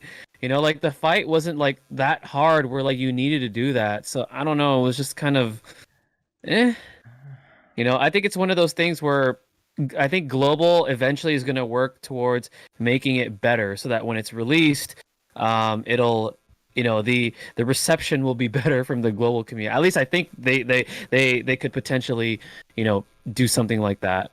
But yeah, that was weird. That was the whole 6-man team. It was weird. And I mean, we've only seen it once because the reception was not very good for that. I think the boss rush is the way it should be. Like that's Right. like with additional units, the way that they do the boss rush is fantastic. Mm-hmm. It's one of the most interesting fights we generally have because you see like so many different team comps like across all videos. Like hardly anybody ever brings the same units. It's very interesting, and the fact that you have to juggle different boss mechanics and different orbs, and there's so different units you can use for each of them and your teams. Yeah, the way that it's built for everyone, Mm-hmm. I think it's great that everyone can have so different but works same. One of the best. They should do more boss rushes, I feel. Yeah, I like these different game modes that switch things up for us. I've always found those more enjoyable than the standard. Mhm. All right, here's a new character. Just go play with random players like for like an hour, and there you go. But yeah, in terms of like, I don't know if I would like more party comp, like 4 or 5 characters on the team. I feel like that would be a huge change to the game from what we're used to. I mean, would it be fun? Probably. I took a break during that 6-team composition thing. I wasn't really excited. I'm more excited about them messing around with new mechanics, kind of like how they did with Pain when Pain got her with her rework in LD in the terms of positioning on the team composition that affects the entire party. So I can see them doing that more as we progress later down the line. Those kinds of mechanics, yes, I would love more of those mechanics, or them experimenting with more types of mechanics in the game. But more party comps, I don't know. I'm not that excited about that one. So, yeah. There's a question from C1 Sower. Yeah. How do you guys feel about Abyss and the more strict requirements, especially Spear, making it seem like you should pull for X character like Mog? I can answer that. Well, I'll answer that first. I think I generally prefer that they have a hard fight, but not like so the requirements in the fight are so strict that only if you don't have Mog, then you can only use like 2 or 3 other characters. I don't like that either, and I think they realized that and they overcorrected on the next Abyss Lupinia, which required only sword, and so we have tons of sword units, so it felt like an overcorrection. So I don't really like that either. It depends on the fight. I think they need to analyze the fight a little bit better before they put down the requirements, because Mog's fight, it was just really hard by itself, like with that. So like putting on the requirements of the Spear and the Black Crystal made it even harder, and that's why it got such a bad reception. But I do give them credit for not making it a requirement to move to the next stratum, because it was the worst. If you couldn't beat it, then you lost 6. That's it. Everything else was permanent rewards. I have always I like the more stricter requirements as an OG player. It lets me, well, like you were saying, like with these more recent ones, just being able to bring different team compositions, units that I haven't used in a bit, just get them off the bench and bring them into these Abyss fights. Yes, I personally like that as an OG player. Oh, those are fantastic. I think he was talking about the Lufenia fight in general. Oh, Just the Lufenia my- fight is. A lot of people complain about that Lufenia fight specifically. oh, my bad. Most people enjoyed the Abyss overall, except for the Lufenia, which because it seemed like it was shilling Mog. It's like so much. Because for anyone who didn't have Mog, it was either you gotta bring like Kefka or you gotta bring Elnarsh, and it was a hard fight. That was pretty much like an Arceala. There's only very few options, and most of it was cheesing and shutting him down. Otherwise, it was a hell of a fight. So I do think that they do need to take the fight into consideration before they make the requirements. And then the next one was too easy. There was too many sword, yellow and red. If they had, I think I made a joke, but I think it was I think they originally had that as dagger, red and yellow crystal. That would have been probably pretty difficult. But they probably changed the sword after the first Abyss outrage. That's just my guess. Obviously, I have no proof. But it was too easy with the sword requirement. That's what I figured. And it was not shilling Ignis anymore. If they had the dagger, then obviously Ignis can fill dagger red. But for some reason, it was sword. And then, yeah, randomly sword. I think they changed it at the end. Yellow sword, lightning, easy. Yeah. I know, right? I mean, you have Ramza, there's Onion Knight, the red sword, Furion. It was like so many options that I was like, this must have been changed from a dagger. Because there's no reason to pull for Ignis. You don't need Ignis like at all for the Abyss. Right. Yeah. So, but I'm fine with that as long as the fight is. I mean, I think that made that too easy. I think they need to take the fight into consideration before they make the requirement. ooh. Well, Final Asim has an interesting question. Yeah, go ahead. I just thought go. I have a question. The question is specifically for you and me, Lid. Since they play both Global and JP, do you guys feel a little bored playing Global now that you have already done all those events in JP already? And does it feel that you're only doing the same thing the second time around? I'm starting to feel that way. Speaking for me, I still enjoy Global because the thing is I get to experiment and try things that I didn't do on JP. And also, speaking for the Global side, I do enjoy Abyss because I actually liked having additional set of rules that I need to play by. So then that way, for me, Abyss is a great way for me to really test my merit and skill as like a player because I'm like, okay, who can I use for this? And then they get locked out, and who can I use for this? So I still have fun with Global, even though, yeah, JP is ahead. Yeah, JP, having the JP experience, makes my Global experience a little bit more manageable for like harder content, but I still enjoy both. Do I get burnt out? Absolutely. I have real life to deal with too. I have stated that I've taken times, where I log into the game and that's all that I do. I log in, do the Gigantor quest, and that's it. And because, I don't want to burn out, and I just feel like, I need to take a break from like playing the game hardcore. But overall, I still enjoy both versions. I like what both versions offer. I like all the global exclusive, global first stuff that global gets, and it just, for me, I treat them as two different experiences, even though there's some, obvious similarities between them.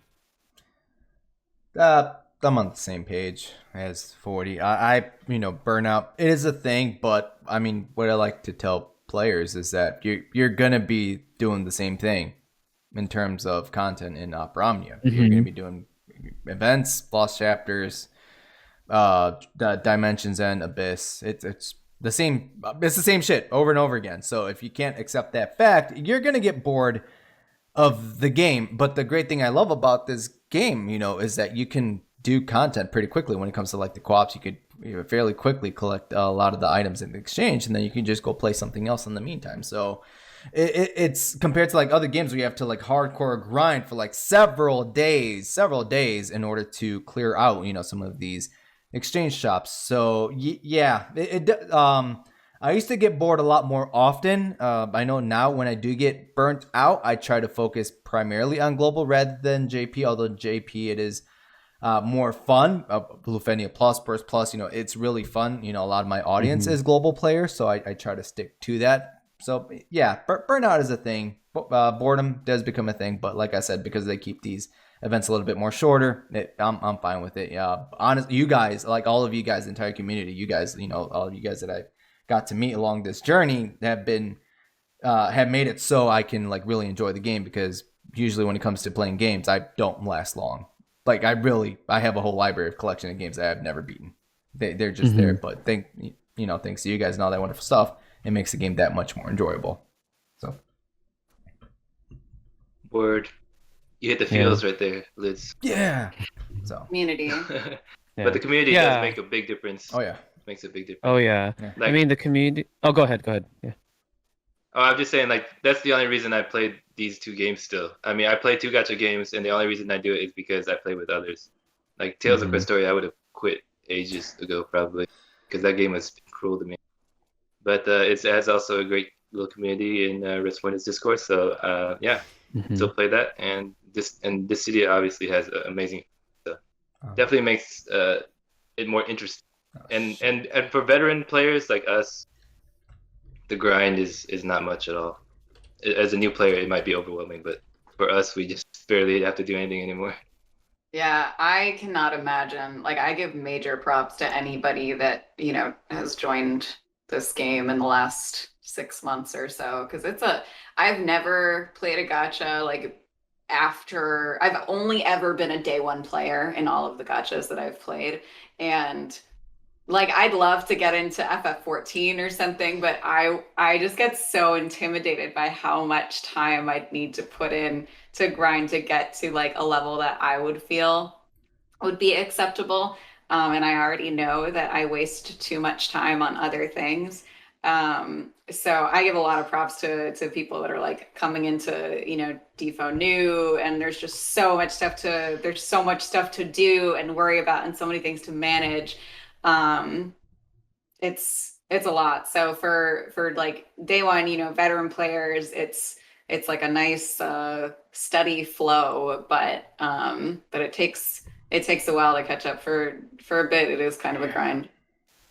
Them summon boards, that's probably going to be the biggest grind as a newer player. Gosh damn. Hell yeah. Holy crap. But it's a lot of gems and tickets. The payout is nice. That's the beautiful thing about it too, is that the payout in this game, it's great. Oh, yeah. So, yeah. Cloud Colin asked an interesting question in the terms of the Abyss hardest level and Transcendence. Hardest level, like, are the same difficulty. Remember when they first introduced that new level? It was not that long ago. I think it was Abyss right before the Lufenia era, where they introduced that new difficulty. It was like level 190. Yeah, you guys remember that one, right? That one was tough.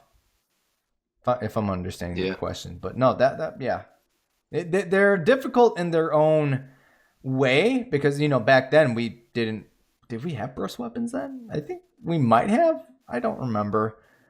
But at this point, we just have different team. We have different party members. We have different units, like Sarah now with her wonderful aura. So times change. So the difficulty can be different, but that was probably the hardest, I would say, for the Abyss, at least for me.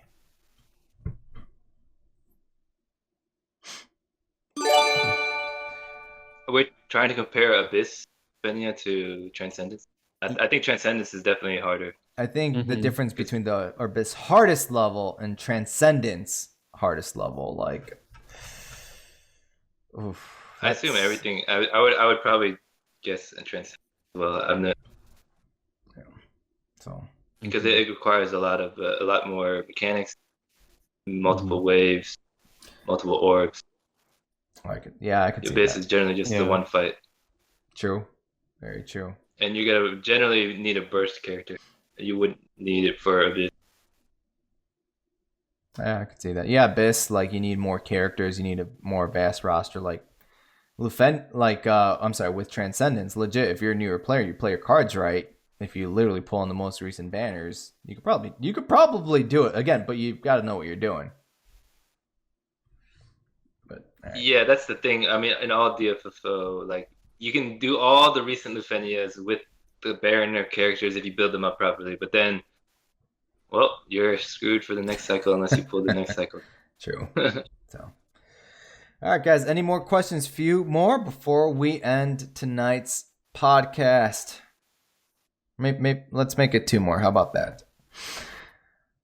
So, 2 more. There's a question for me. It's a silly question. Gym stream. Maybe this weekend. We'll see. We'll see, Booty Tom.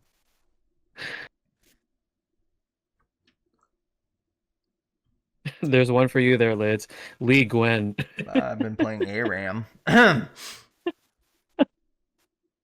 Seen any ultimate weapons on JP? They just announced that we're getting something new in the upcoming month in terms of was it ultimate weapons? That like I different think characters it's can equip? ultimate. But they're I think, or is it EX upgrades? I forget. I think they were ultimate weapons and they were just passives, but that like any of these characters can equip. I think it was like an ultimate weapon per weapon category. I don't remember. So okay, how about this one? If there was one change you could make to the game, what would it be? Anything global or JP? Ooh, this one. Here we go. So kind of like here we go. Jin and Rez, kind of like Tales of Cristoria, that resetting tower. I kind of wish they had that kind of game mode in Opera Omnia. So we do have, you know, kind of like a climbable tower in the form of dimensions and entropy, right? 20 stages, you climb it with all these wonderful characters. But then that's it. You're done. You're done permanently with that content compared to some of these other games that I like to compare it to, kind of like Tales of Cristoria, kind of like Last Claudia, where they have the same concept in that tower. You have to bring these different team compositions to this tower, but it resets like every single month, so you could take it on and earn some of those resources again. So you could potentially switch up some of these characters.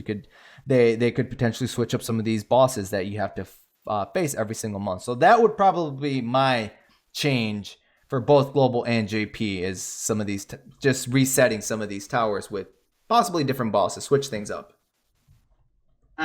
Mine's gonna be like literally the first thing that I thought of was being able to and this, I guess it won't be as big a deal once the QOL of just auto selling bronze and silver weapons will be a thing. But first thing I thought of was just like, why the 30 limit when like enhancing or selling something? Like, I don't get it. But the you know, auto sell of the silver and bronze would handle that. I guess that would be I think that would be a really cool game mode, especially like if they just, you know, switched up the game mechanics a little bit. I'm trying to like more costumes. I want more costumes. That's not my real answer, but I can't think of a real one right now. Okay. For me, friends list. Fix the friends list. Increase the cap from 300 to at least 500. Allow it to where when we hit auto, it auto invites everybody who's online on your friends list. Yes. And also, if like you can't add people, you can like search for them via like their friend code or their username, and you can invite them to your co-op regardless if they're not on the friends list or not. I've been pushing for a friends list quality of life update. I've been talking about it so hard like ever since I started playing this game. I'm like, fix the friends list. That's like the one thing that really still triggers me, is the friends list. I can see that. That's like that's a streamer problem. Yeah. Yeah, it is, but I mean, I stopped doing co-ops on stream because it's just so stressful when, like, you know, you're already not on the friends list and it's just refreshing, and it's not fun for anybody to have to watch like constantly refreshing a friends list and then like waiting to see and everything. It's so a pain. I'd be down with that. And I love all you guys, but I feel like when we run co-ops, like all the lurkers come out. Like, hey, did you add me? Oh, hey, what's up, first timer? Yes. Hold on, what's your ID? And I swear, like half an hour later, I can do the first match, and then after that, the next half an hour. It takes so long. lol, Dragoon, move me up in co-op. Like I said, I love all you guys, but I swear, when co-ops happen, like everybody pops up. Oh my god, everybody redeeming. I think I just ended up removing that from my channel points. Yeah. Everybody's getting moved up for co-ops. Gosh damn it.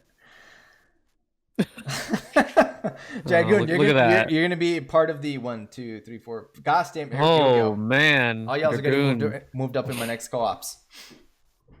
All right, guys. So one more question. Jen, pick the very last question. Whoever asks, it could be any question. Make up a question. Pick a question. You get the last one. So. Well, let me answer that question first about what I would change. Oh, yep. Sorry. Go I ahead. think no, I would change the thing that keeps people from quitting the most is like the RNG. Most people quit because they have bad RNG, and I would say like I like how there's a pity system, but I think like for people that like don't keep, they would pull their gems on random banners that don't save for pity. I think there's a way they could do like a sort of currency, not G token, but similar, where if you pull like a multi-gem draw, instead of getting 20 G tokens, you get 20 G tokens and you get like maybe like 1 or 5 tokens of another currency that can be transferred to all banners. And then once you hit a certain number, you can pity any weapon, so that any gem draw on any banner isn't wasted. Like I know people have gone to like 200k for a burst and LD, and it just feels like, oh god. So it would save people some suffering, I would say. So you're thinking like Genshin pity system, where the pity carries over to different banners. That'd be interesting. Or Yeah. Doesn't Dokkan? I don't play Dokkan Like anymore. I mean, it's Go ahead. yeah, it would be like you can pity the banner character, but you can also accrue like just by using your gems you can accrue like a secondary kind of token. So that It'd be awesome if like, all of like the banners associated with that burst weapon, if you could pool them because it's if you like could pool also for the for the same banner cycle for the burst, that would be awesome. Exactly. But then they probably have to have another G token. Okay. Right.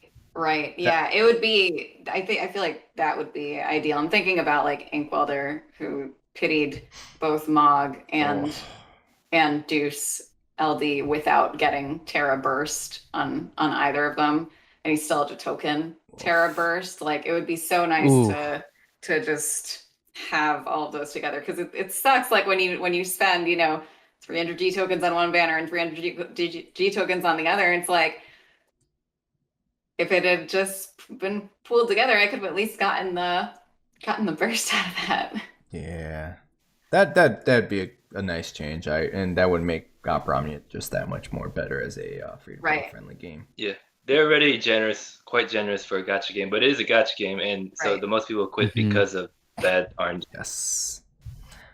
And that's where Jin introduces his video again about saving and budgeting. Man, it's always applicable. It's always applicable. All right, last question. Jin, pick the last question. Whatever. Well, somebody's saying, how would that benefit SQUEX? It would just retain more players. So keep playing. It does benefit a little bit. Yeah. Introduce smaller bundles, right? Where you keep the smaller goldfish, so to say, right? $5 ingots. There we go. Minnows. So. All right, somebody give a good question. Good question. It will be the last one.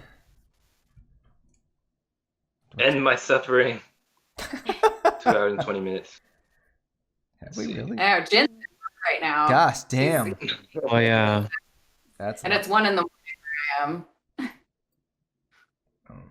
Why does Jin Lee suck? Well, that's a complicated question, and it's a complicated answer. That's probably the players that don't like using Vincent and Sarah that say that. What is your future vision of the global from this point on? Wow, that's a very deep philosophical question. Time to get philosophical, guys. Just continue to be better than JP. That's all I gotta say. Okay. All right. Everything that JP does terrible, fix it. Yeah. He's having puppy dreams right now. Oh, it's kicking. Uh-oh. How about you, Rez, for that question? Oh, just future for global. future for global. You know, some more global first costumes. Like, I mean, you know, costumes, because everybody wants global first. Rez is like, Square, take my money. Say for Sephiroth. Really? Find more ways to take my money. Say for Sephiroth. Make it happen. Maybe some seasonal skins or something that some waifu skins. Tifa Beach costume. Skins, yeah. Tifa Beach like give me swimsuit Let's Tifa. Swimsuit Sephiroth. Let's go. Like bridal Celis, like all of groom Sephiroth. Yes. How about yourself, 40? My future vision is for global DFO to keep doing what they're doing, listening to the player base, you know, making these awesome quality of life updates, and never adding PvP to this game. Oh, That's my future vision. El Diablo. As long as they do that, this game will continue to stay awesome. And like I said, other gacha games can learn from DFO. Always. I mean, like, I love like My Hero Academia, but the moment I saw like that game is just like PvP centric, it's just like, oh, nothing. Not even Momo could get me to deal with. Yeah, not even Momo. Oh, jeez. I still have to watch that anime. Not another gacha, guys. I'm doing Christoria for you guys. I can't do another one. Gosh damn it. Global, yeah, no, as you guys have been saying, just let them keep doing what they're doing. Honestly, it's the communication, truthfully. You know, I know a lot of gachas don't do that well because of the communication when it comes to the, you know, what community managers. Community manager? And the players. So just keep doing. I know they do a wonderful job. So I hope that they keep that up and just introduce, you know, some new things here and there, at least for the global side of the game, just to keep global players interested. All right, so. All right, guys. So that is it for tonight's podcast. Thank you guys for joining us for episode 8 of the Fireside Chat. Gosh damn, 8 episodes, 8 months we've been doing this. We'll have to do something special for our 1-year anniversary once we do get there. We're almost there, right? So cosplay stream. And Jin face reveal. Jin face reveal. There we go. So, all right, guys. So we want to thank you guys for joining us. And if my fellow hosts would like to tell our viewers where they may find you, please go ahead and do so. Jin Lee on YouTube. And OnlyFans. Yes. YouTube, Discord, and Twitch. YouTube, Facebook, Instagram, Discord, Twitter, and I said Facebook. Yeah. And Twitch. And Twitch. Yeah. All the social media. All the social media. There you go, 40. And Twitch, YouTube, Twitter. That's it for me. All right, guys. So again, thank you guys for joining us, and we will see you guys next month. All right. So take it easy, guys. Have a great night. Peace. Thank you, guys. Right, bye. Thank you. Bye.